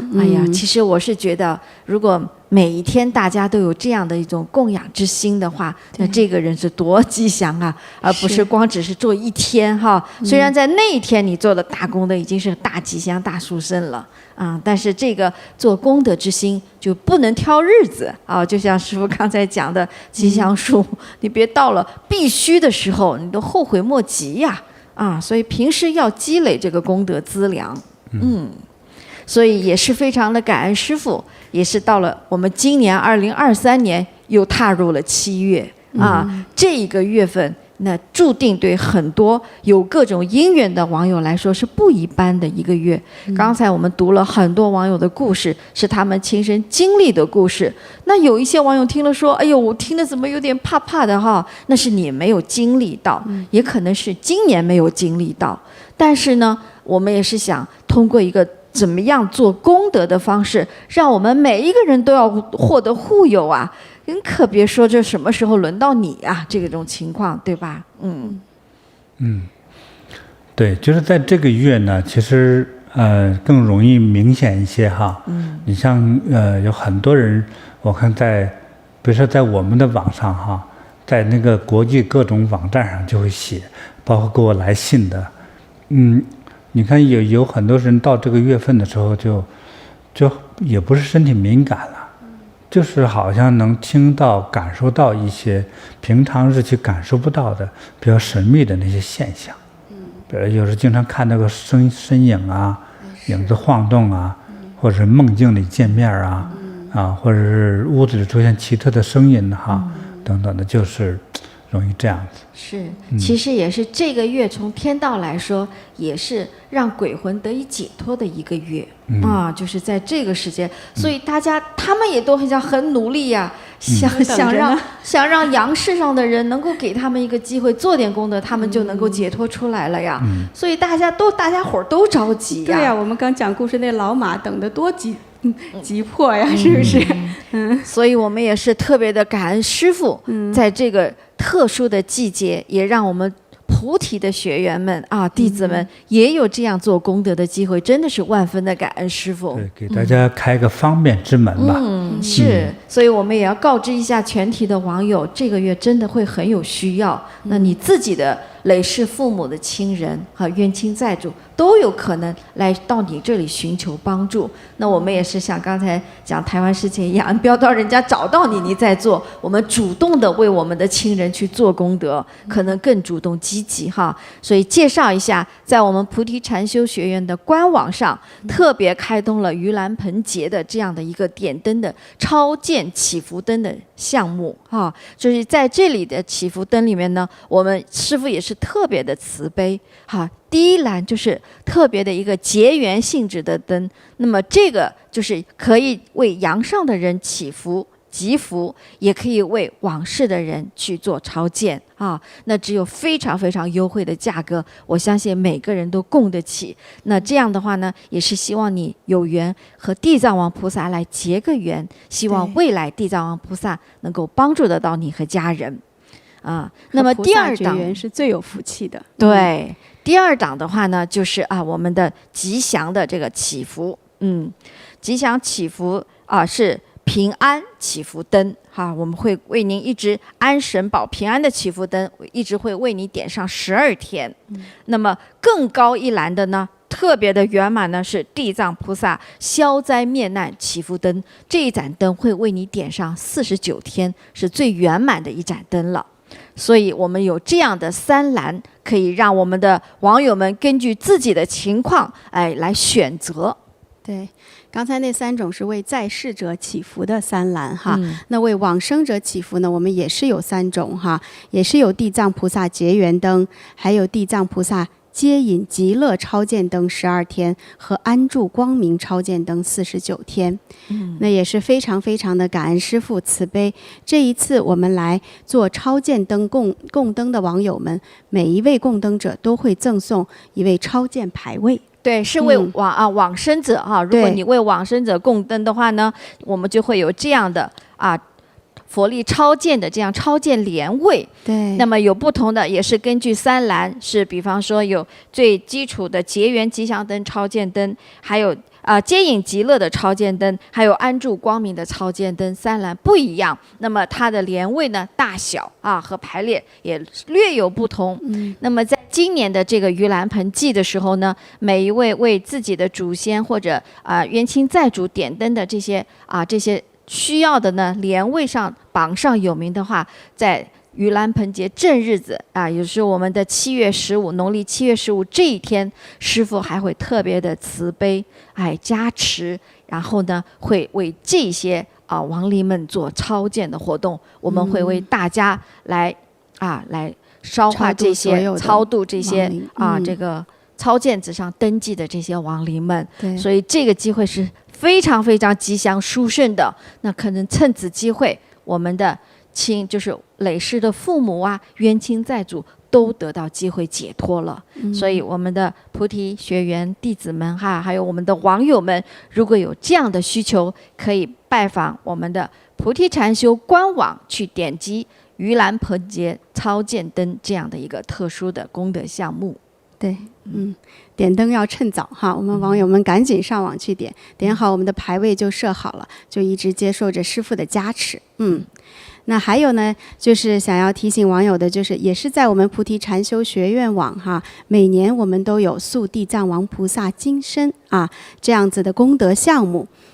那今年呢也是去年塑金身的朋友，今年就可以再继续塑了。每一年我们都得到地藏菩萨的护佑，让我们的人生都充满着吉祥那在地藏经中也有记载，我们塑佛金身、塑地藏王菩萨金身我们在世的人能获得健康长寿、安乐自在。那为往生的人去塑金身呢，就可以让他们迅速的从地狱恶套中得到快速的解脱，转生人间或天界。所以做这样一份塑金身的功德，不论是对在世还是对往生的人，都是非常重要的。对，同时也是为了刚才我们这一次师父还是特别给网友们准备了这么大大小小又颜色不一的这些小金刚杵，佩戴或者是放在其他上面都非常的方便所以我们可以就是编织起来特别的美丽，又可以护佑自己。这些玛瑙的金刚杵，还有金刚诀，颜色又不一样，又美丽又吉祥又护佑。感恩师父。就随身护佑嘛。就带在身上是最方便、最安全、最有效。是。那现在在我们的北美慈悲音和亚洲慈悲音上都已经开通了。对，其实这个季节特别需要，就是多带一些师父加持的各种各样的宝物还有唐卡呀，就是所以也是非常感恩师父我们这一次会推出大黑天神古唐卡的塑封版就是塑封卡，大家可以看这个卡呢，它有3种不同的这个尺寸。师父拿着，好，对，看有一款大的，可能就是6×8，差不多照片6×8这么大的然后还有中款和小款。对。像我手里拿的这个这个大张的呢，就是那个大号大佛的。对。那么这个拿这个小佛的呢，这是小号的。在无理世界跟前放那一尊呢是中号的。对，在这个2个大小之间这个不是纸印的，不是纸它是一种特殊的塑料印的，所以呢通常也不怕湿它稍微一擦就可以了把它装到相框，平常放在自己的睡房尤其跟着睡房办公桌都是可以的。尤其是像你的居住地工作地，你觉得不是那么太平，不是那么吉祥的你这些就是这样那一个框挂在那儿可以像这个小的呢，其实可以随身装到钱包里头。这个很需要，但是尽量不要装到屁股兜里头。不尊重啦。反正神佛像啊，神佛像、菩萨像，甚至连我的像，不要给它塞在屁股兜里头，就显得不太尊重啊。可以上衣兜啊，还是随身的包包里都可以。对，这样。师父，我是觉得咱们这个塑身卡就是创意的非常的用心体贴哈。因为很多人不是要旅行嘛，就像刚才吉祥树他那样，他到哪儿都要旅行的话，其实你随身随包，或者你在自己住宿的酒店的床头，你就可以随时一直把这个大黑天的像给它亮出来，护佑你了。我们出这么大一个型号哈，就是为了让大家哈，一个是在自己睡房哈。卧室啊，工作的环境，甚至你出门出差的时候啊，对，随身带上它，哎，多好呀！对你睡觉的那个地方，把它打开，放在床头上，对，我觉得比较好。对，尤其是旅馆哈，有些旅馆挺脏的。是，我说的脏不是一般意义上的脏，不是光讲的卫生清洁的问题。所以遇上那一种呢，像我们说的，我们今天推荐的这是密宗法相哈，看着像恶神人一样的。这些法相都会非常的起作用，对，你就在那供到那里去，屋里就是太平了，对，对，就是这样子，而且我们推出的价钱还特别贵，才$20左右就3张卡，一套呀，一套啊，一套啊，真的是，就是师父慈悲，太感恩所有的网友都能为了方便大家哈，请到他，对，这个材质也特别好，对呀。真是护佑健康，然后呢辟邪，还有驱魔，对，大黑天还不仅仅是来护佑你哈，其实呢还是财神啊，也给你送财、送福的，是这样子的啊，对，感恩师父，也感恩我们的大黑天菩萨，好。那我们网友们哈也挺眼尖的，师父哈，他们看到师父的这个桌面上有3个很美丽的小塑料袋装的这个，他们也想请师父给我们讲一讲这里面都是什么呀？这一定是什么新鲜玩意儿，我们以前没看过、没见过啊。这个是藏香粉，藏香粉，对，是香粉，对，它是有独特的配方哈，有很多辟邪、避瘟疫、避邪气。尤其是避邪气的很多这个特殊的配方配制而成，对，所以我们呢现在就是推出研制出来的古代的偏方哈，有3款，对，3款。我这个呢，因为它大包装一样有字哈，这个是避虫香。是蛊惑吗，师父？啊，是蛊毒那样的是吗？对对对。避蛊香哈，我读错了，蛊惑的蛊哈，避蛊香啊，避蛊香，它主要是针对于下降头，下蛊嘛，它是这种毒虫，通过念咒啊一套方法之后来害人的哈，对。那对这一类的来避这一类邪气的哈，对，那使用方法之后我们一会儿介绍哈，就是把它做成一个图案点燃就可以通常比如说，如果问题没有明显问题的话，1个礼拜点1次就可以，1个礼拜1个屋子点1次，那问题稍微严重一点，1天点1次，是这样哈，好，那还有呢？这一款有不同款里面配不一样。这个是清通香，清这个名字哈，这个名字是我起的哈，对。那么它有为了让大家明白呢，所以就是比较直白的名字给它能够让自己这个身体从内而外哈，无论心脑血管啊、经络呀，是大脑啊、智慧哈，都能让它做成一种清洁无瑕，身心清净自在的这样的一种状态哈，所以呢，也想让自己就聪明智慧没有烦恼，对，有的时候今天你能量不足也好，还是邪气来侵扰也好，使你就是脑子懵懵懂懂没有了智慧，这个时候就会容易出问题，比如说投错资、做错事、交错朋友找错工作。买错房子，那问题就大了哈。所以这种香呢，让我们产生这种清净的智慧哈，对，获得这种能量哈，哎，不被邪灵打扰啊，睡个安定的觉，哎，身心清净，清净才能透彻嘛，对，那就是智慧哈，好，青铜香。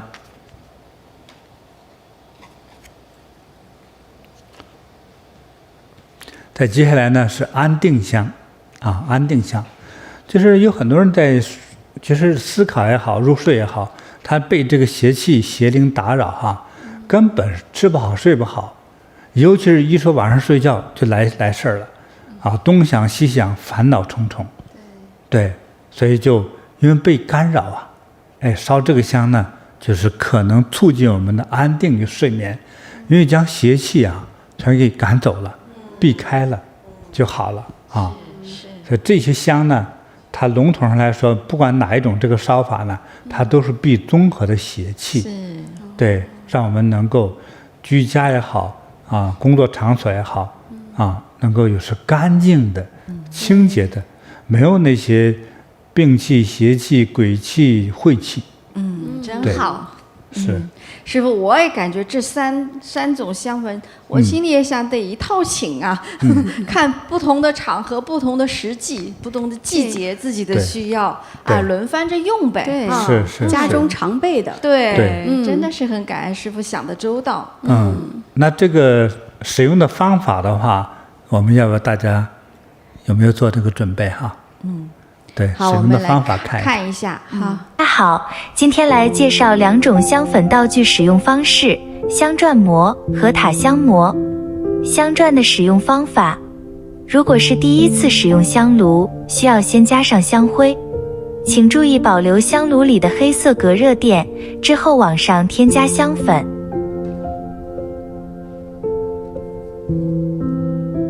用香勺把香灰倒均匀，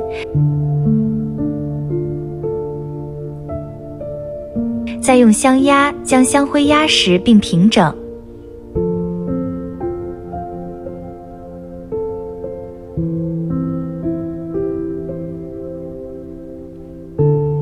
将香篆膜放在平整的香灰上，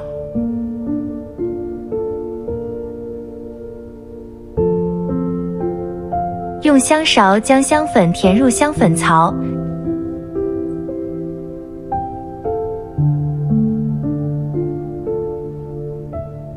填实后，轻轻按住香篆膜的手柄，使用香铲将香粉刮入模具凹槽。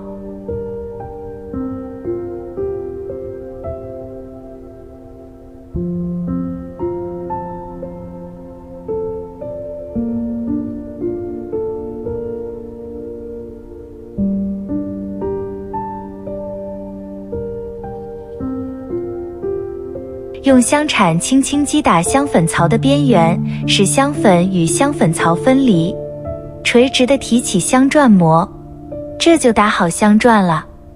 使用长管打火机点燃香篆膜的一端，点燃药香，通过香气的散发，驱除和预防病气、邪气、阴气、鬼气和晦气，护佑家宅平安吉祥。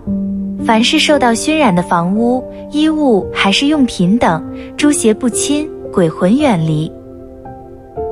塔香的使用方法，用香勺将香粉填满塔香膜。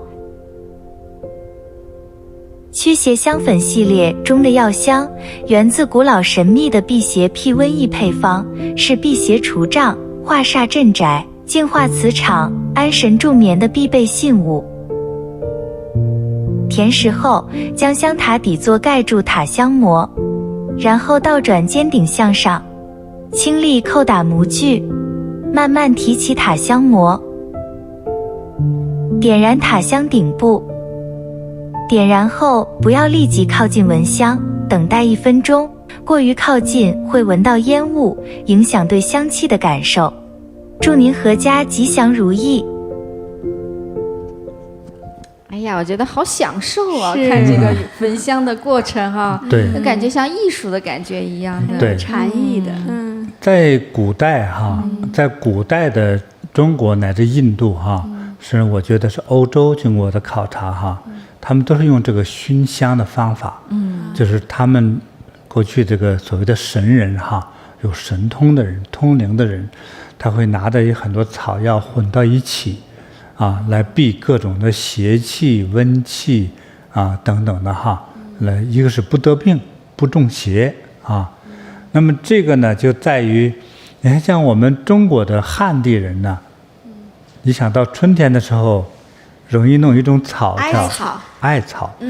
现在艾草呢，在中药之中在我们中国已经推广的遍地都是，各种艾草的香条什么香粉香水来用于医疗，对不对？效果也特别好哈，对，非常好。所以小时候呢，我们用艾草，甚至我妈还用香菜把它捆起来，绑得一把一把的，挂在门前就是为了避这个瘴。那为啥不烧呢？代价高，所以呢，他就把这个草呢绑起来一把，把它挂在门前、窗户前，就是为了避开那些瘟疫和邪气来，是这样的哈。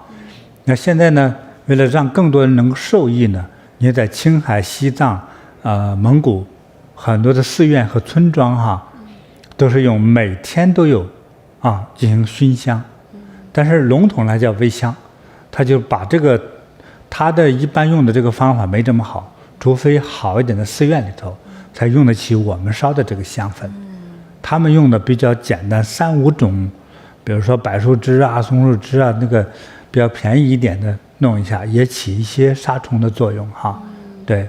但是我们用的更多的药是比较贵重的，所以的话能更好的驱邪、驱鬼驱晦气的这样好的这个药对，来供大家来使用哎呀，也感谢师父还给我们准备了这些工具我觉得也是很精致也很实用，我们需要用到它。黄铜的，这个做的特别好，因为我们准备这些东西是很挑剔的，对，是吧？我们选的最好的来定制对，所以呢，这些是特别好用，一看就很讲究，是呢，价钱也还不贵，非常实惠，对，很实惠感恩师父了，对对对。就是你自己呢，就准备一些那个香灰粉就好了对对对，再铺上去现在咱们慈悲音上已经都有了吧？对，是可以请购了。好的，师父。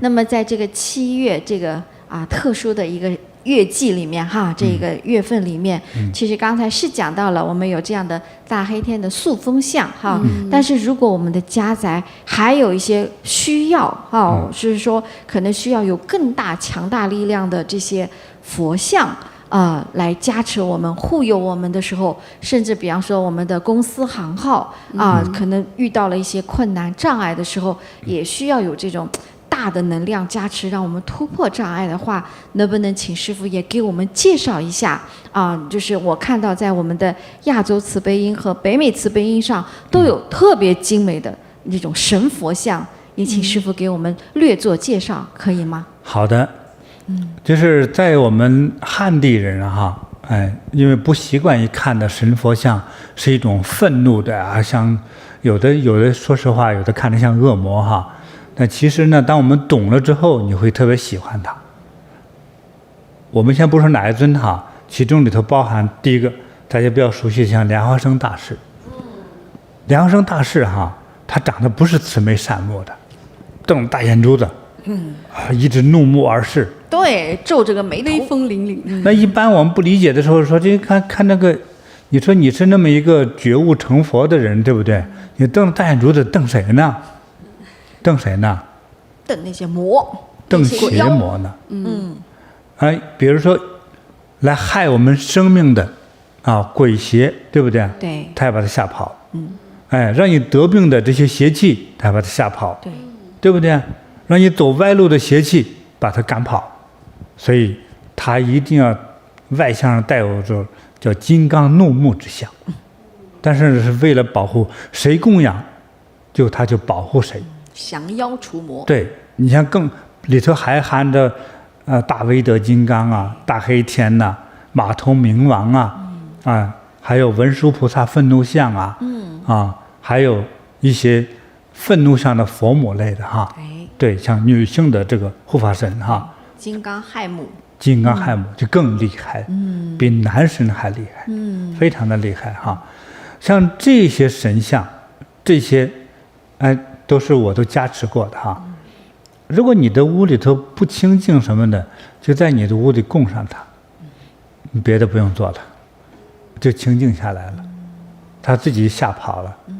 因为有些这些大菩萨像哈，它本身在它另外一种生命状态，它是可以吃掉这些邪魔的，吞噬掉就改变它，是这样子。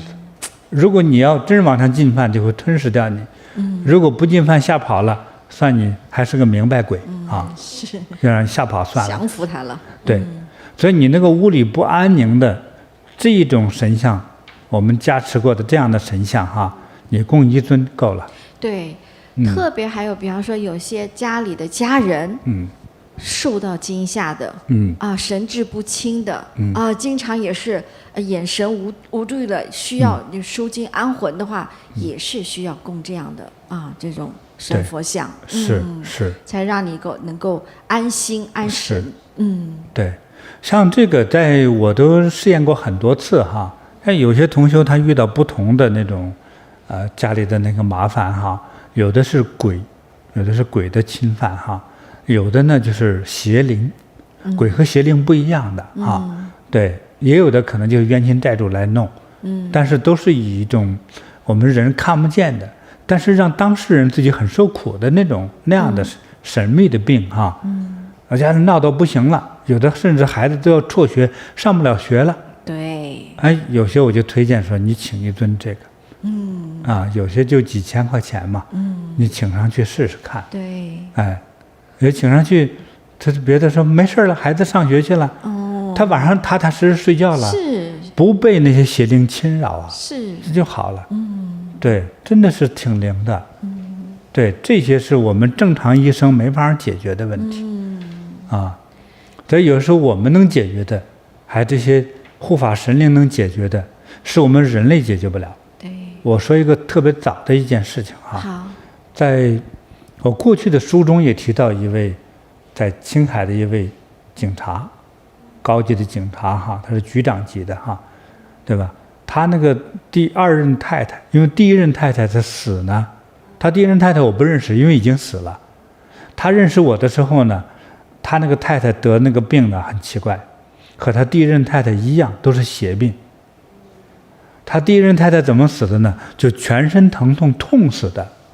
痛了3、4个月，痛死了，无药可救，全身查没有什么肿瘤，没什么病，也没觉得是精神病，不知道什么病就痛死了。痛死了之后呢，后来他又找了一位，他就比较喜欢他家乡的人的做饭呐、长相啊，他从家乡又找了一位太太，这2个太太中间不认识，所以后来找的第二太太，那更年轻一些哈，但也是家乡人，挺好的。这个太太，也就是他那个他原配呢，去世4、5年之后，到了他那个去世就是埋葬的那个时间，忌日叫忌日。忌日，这老警察还有点良心，说哎不行，这之前的老婆去世，忌日到了，我得去给他上坟，去祭祀哈。他二任太太呢，小太太就觉得我和他无冤无仇，我也不认识啊，都我跟着去吧，也是好心嘛哈，就跟着去。回来的路上就犯病了，就中邪了，说的话那是大太太说的话。我的天哪！但是呢不说人话，又要死啊，又要杀人，反正就说特别难听的话，就不是这个女人那种习惯。这个女人是一个非常文静的人，不是说重话的人。你看。犯了同样的病，晚上就喊全身痛啊，全身痛，又去医院检查了一圈子。之前跑过的医院，他是个高级警察嘛，医院院长都认识，是吧？你说谁不给他好好看病？查不出病来。他要在那放到医院去，全医院的人、住院的人也别睡觉了，痛得他鬼哭狼嚎，整栋大楼都听到他一个人哭。你说瘆人吗？你说，可能大家都不安定。关键治不了，所以医院最后决定说给他注射杜冷丁。哎才能缓解绝症呢？才缓解一半疼痛。当然话说回来，实在这些特别相信科学的人们实在没办法了，来找我。找我不管你什么身份，反正求得我能帮我就帮呗。我就毒打他一顿拿鞋底子抽几巴掌就过去了。他不是动不了吗？对，他2个大男人把他给这样给抬上来的，进到我的屋完了之后，我说你要再来，自己骑自行车来。那个时候很少家里有车的人家第2天买的一水果篮骑着自行车自己来找我来了。一夜就好了呀，一下子就好了就好了。太好了，太神奇了。是，就好了。师父威武啊！但是完了之后，我让他先生之后也要做些功德，做些供养。他是警察嘛，说，哎呀，师父还贪财啊？他开玩笑我说给不给是你的事儿。我的礼仪就是如此。要不要做呢？做，死我都做，就是这样子，就是对，也是挺好的，就好了，就那一次就好了。那是师父的功德和法力，这种才救了命啊。那看来师父这个邪灵一直没有放过他们家啊。对，这个警察他是局长嘛这警察在家里头他打过人的那个枪在家里头从被子上、床垫上、地板上、天花板上，他住的是平房嘛，都打了10几枪，没用。完了那个鬼魂借他太太的说话说：“你拿枪吓唬我没用，打不着我。”是好玩吧？没用。这警察急的时候，人我都打死过，说我都不是人，我也不是鬼，你就打不了我，没用。不怕他，你再这样让他痛得更厉害，痛的人自己说，恐怖吧？对，真的没办法。说再接下来就会死掉。当然，再说另外一个事情，但是我知道的，太太死掉之后，他的脑有一半是空掉了。哎呀，邪吧？被吞噬掉了，吞噬掉了大脑。这也会疯啊，非常的厉害太可怕了。对，所以局长吓得要死对，当时我帮了他对，有时候，当然我刚才说这个那些我们的护法神这些挺威猛的像我也不威猛，我那时候没有这么宝贵的像给他对，我跟前没有这么好的像。如果有的话，当然可能加持一下放他家，也许就好了。供着他。没有那时候。对。是。所以有时候我们通过当代的医学途径解决不了的，甚至开枪吓唬人也没用的。有时候我们起作用。真的是。对。其实很多这样的真实的案例真实的发生，还是很改变我们的世界观的。对。所以有很多的疾病大家以为的，比如说医生告诉你这个是癌症，那个是肿瘤，那个是中风，那个是偏瘫，那个是什么自相攻击的某种免疫病，免疫紊乱。在我们看来，有很多就是做点功德就好了。有就是这样子，对，是吧？因为他那个智力出问题，你早点纠正孩子，他就好了，啥问题也没有。你现在医学也不用起那么多名字了，是对，看不见的，这种影响力和作用。好的，非常的感恩师父大家可以去我们的亚洲慈悲音和北美慈悲音网站上去浏览一下这些精美的佛像。是，对，是。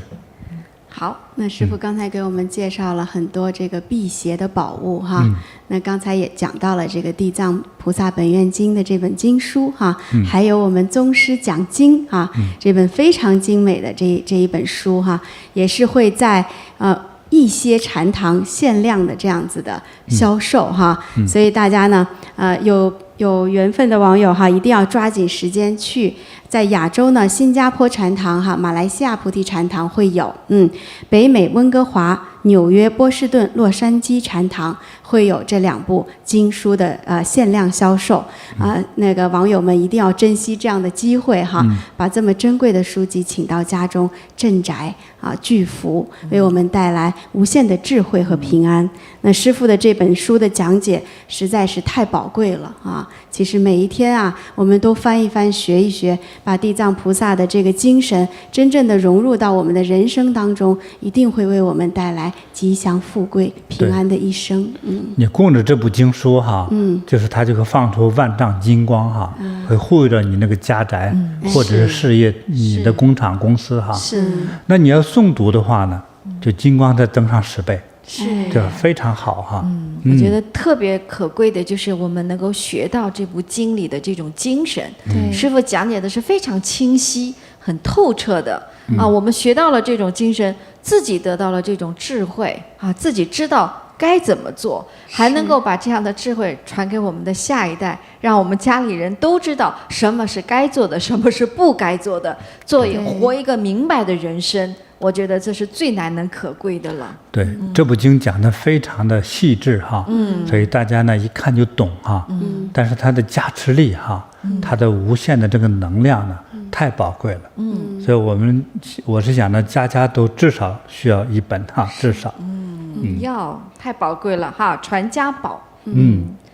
好的，那这个就是放置的时候呢，放在我们的屋子里供奉的时候呢，放在高一点的地方，是家里清净高贵的这个地方之处哈。那刚才师父也介绍到，真的有需要的时候呢，也可以放在枕头底下呀，窗户的附近甚至我们开车的网友们还可以放在自己的车上来护佑出行的平安。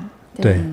那再就是还有一些国家的网友哈，我们也提供了电子版的下载，可以到我们的这个菩提禅修的学院网去下载经书和宗师讲经的电子版本，对，也能够跟着一起学习。对，特别是照顾到可能寄送不方便的一些国家和地区的话，那我们就来读电子版的经书，一样起到吉祥护佑和开智慧的作用。对，关键是学到用到，然后把它传播出去。好，请记得我们来去访问菩提禅修学院网站上的电子经书的下载区哈。好，师父，那今天我们的这个学习也是非常的全面和圆满。其实每当到了农历7月的时候，很多网友，我们之前是跟随着师父在直播当中完整的学习了地藏经。那我相信在这个1年又过去了，又有很多新网友，可能他们还没有听闻过师父过去讲解的这个地藏经。所以也是师父特别慈悲的开许，就从明天开始，从8月21号开始，我们又可以每天来跟着师父完整的学习地藏经。好期待呢。真的是新老网友都非常非常的需要。我这部珍贵的经典，真的叫温故而知新就是学过的人要再听一遍，原来再巩固一下。那没听过的呢，我们来认识一下，了解一下。对，跟着听都能吉祥。是，那在这个经里面，大家可以学到认识地狱的真相，认识因果、行恶的果报，我们改命的方法，如何得到神灵的护佑，如何帮助我们的亲人往生善道，脱离地狱苦海，能够一朝得解脱。是告诉大家时间。好。就是8月21号到29号，台北时间早上10点钟，连续9天，韩国时间上午11点，就每天的早上台北的时间10点开始，连续9天，我们来学习地藏经。对，每天也就是基本上2个小时左右。对，非常重要。对，好的。那么到了这个季节呢，我们的网友们还是像往常惯常一样，特别希望师父再能够开通这样功德的一个就是祈福名单的通道。那么今天呢，我们也再给大家公布一下，今年我们的盂兰盆祭的话，我们地藏菩萨护佑功德祈福的报名表，这个通道也已经开通了。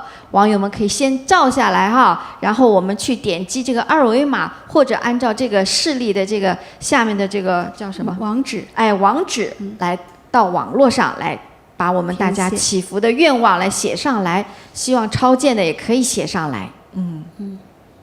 好的，对，最后呢，就是说，到15吧，7月15，对，农历7月15是8月几号啊？就是我们8月30号这一天。对，到那一天呢，就是傍晚时分哈，对，我们做完法会之后呢，会将它火化掉哈，这是符合于这个一个超度的仪轨哈，就是帮助大家消灾灭难啊，去掉带给你那些疾病折磨缠绕，尤其那个鬼气缠身哈，来帮你消掉这些。当然不是我们的法力，而是借地藏王菩萨和一切这个佛菩萨的功德力功德能量哈，来帮你解脱，帮你将这些邪魔呀，甚至是说你的冤亲债主哈，给他解脱了啊。我们尽量能给他送到好地方，送到天国呀、极乐世界，也不让他们受苦，那你呢才能安定啊。对，帮你消这个灾啊，帮你把这些麻烦的事情解决掉啊。就在7月15的时候啊，对，所以你这些名单呢，到时候就烧掉了啊，就是目的是解决这些麻烦事。好，太感恩师父了。不客气。看看还有什么再给大家交代的哈。好，那我们可能就要预告一下我们下一期直播的时间了。对，那么其实还有一个呢，今天透露一点哈，我们会在9月几号在首尔白玉9月4号，9月4号哈，对，在连续7天在首尔白玉禅堂，师父会带领我们一起开办7天的念佛班，对，地藏菩萨护佑功德念佛班，对对对，非常感恩师父。到时候欢迎大家呢，我们可能会抽出一部分来给大家直播哈，欢迎大家到时候也来一起来念佛哈。好的。借这样一个特殊的季节哈，就将我们过去曾经做过的一些业力的和不如法的哈，或者不善良的事情呢，带来的这个罪业呢，给它清一清，还还债啊，我们能够轻装上阵，身心清净吉祥。健康如意，这我们生活的多幸福啊，是吧？是啊，趁这个季节呢，我们把这些事情聊一聊啊。好的。所以呢，我们在接下来的时间呢，在9月4号呢，开办这样一个念佛班。但是我是想同时开通了一部分网络上的一起共修，好吧？太感恩师父了，网友们也有福了，可以共襄盛举。太有福了。是，对。那接下来我们下一期直播，好，8月27日下一个周日，我们是晚上，台北时间是晚上7点，那么韩国时间是晚上的8点，同时也是这一天温哥华的凌晨4点钟，我们在网络和您再相遇。好的，那今天我们的直播时间就到这里哈，祝福所有的网友朋友呢吉祥如意。健康长寿，收到；幸福快乐，收到。我们下次直播再见。感恩师父。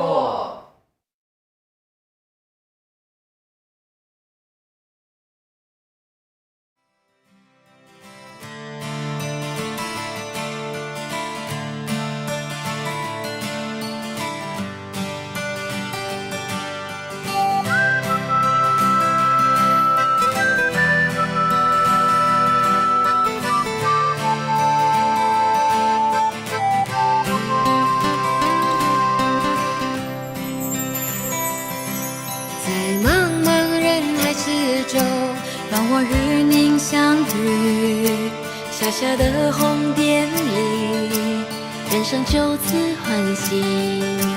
我快乐了，我健康了，我幸福了，我美丽了。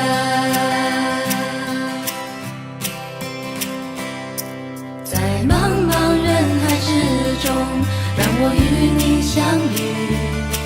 小小的红点里，人生变得神奇。我智慧了，我宽容了，我慈悲了，我自在了。因为有了你，生命变得更坚定，不忧忧无虑。因为有了你，日子不再有哭泣，不再有恐惧。我快乐了，我健康了，我幸福了，我美丽了。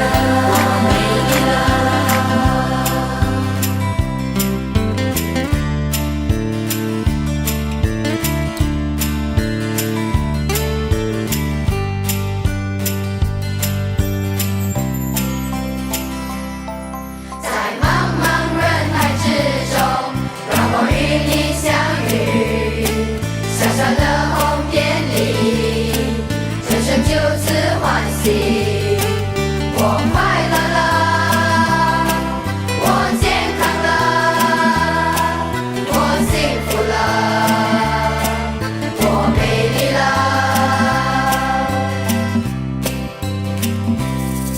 在茫茫人海之中，让我与你相遇。小小的红点里，人生变得神奇。我智慧了，我宽容了，我慈悲了，我自在了。因为有了你，了解生命的真理，修行的意义。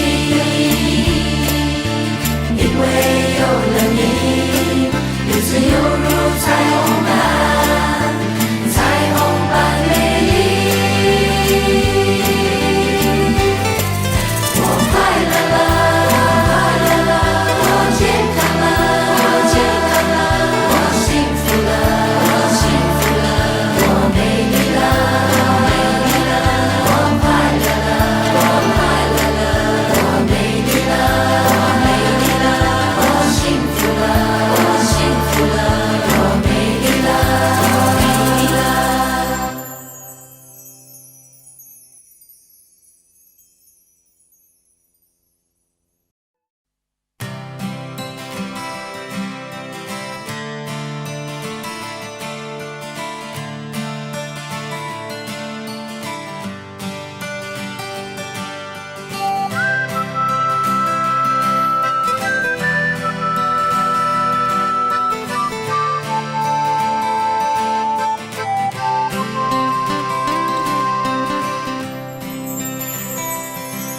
在茫茫人海之中，让我与您相遇。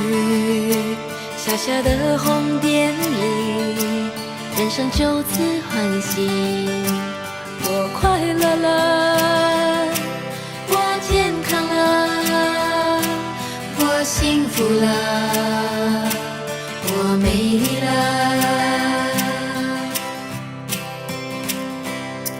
在茫茫人海之中，让我与你相遇。小小的红点里，人生变得神奇。我智慧了，我宽容了，我慈悲了，我自在了。因为有了你，生命变得更坚定，不忧忧无虑。因为有了你，日子不再有哭泣，不再有恐惧。我快乐了，我健康了，我幸福了，我美丽了。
海之中，让我与您相遇。小小的红点里，人生就此欢喜。我快乐了，我健康了，我幸福了，我美丽了。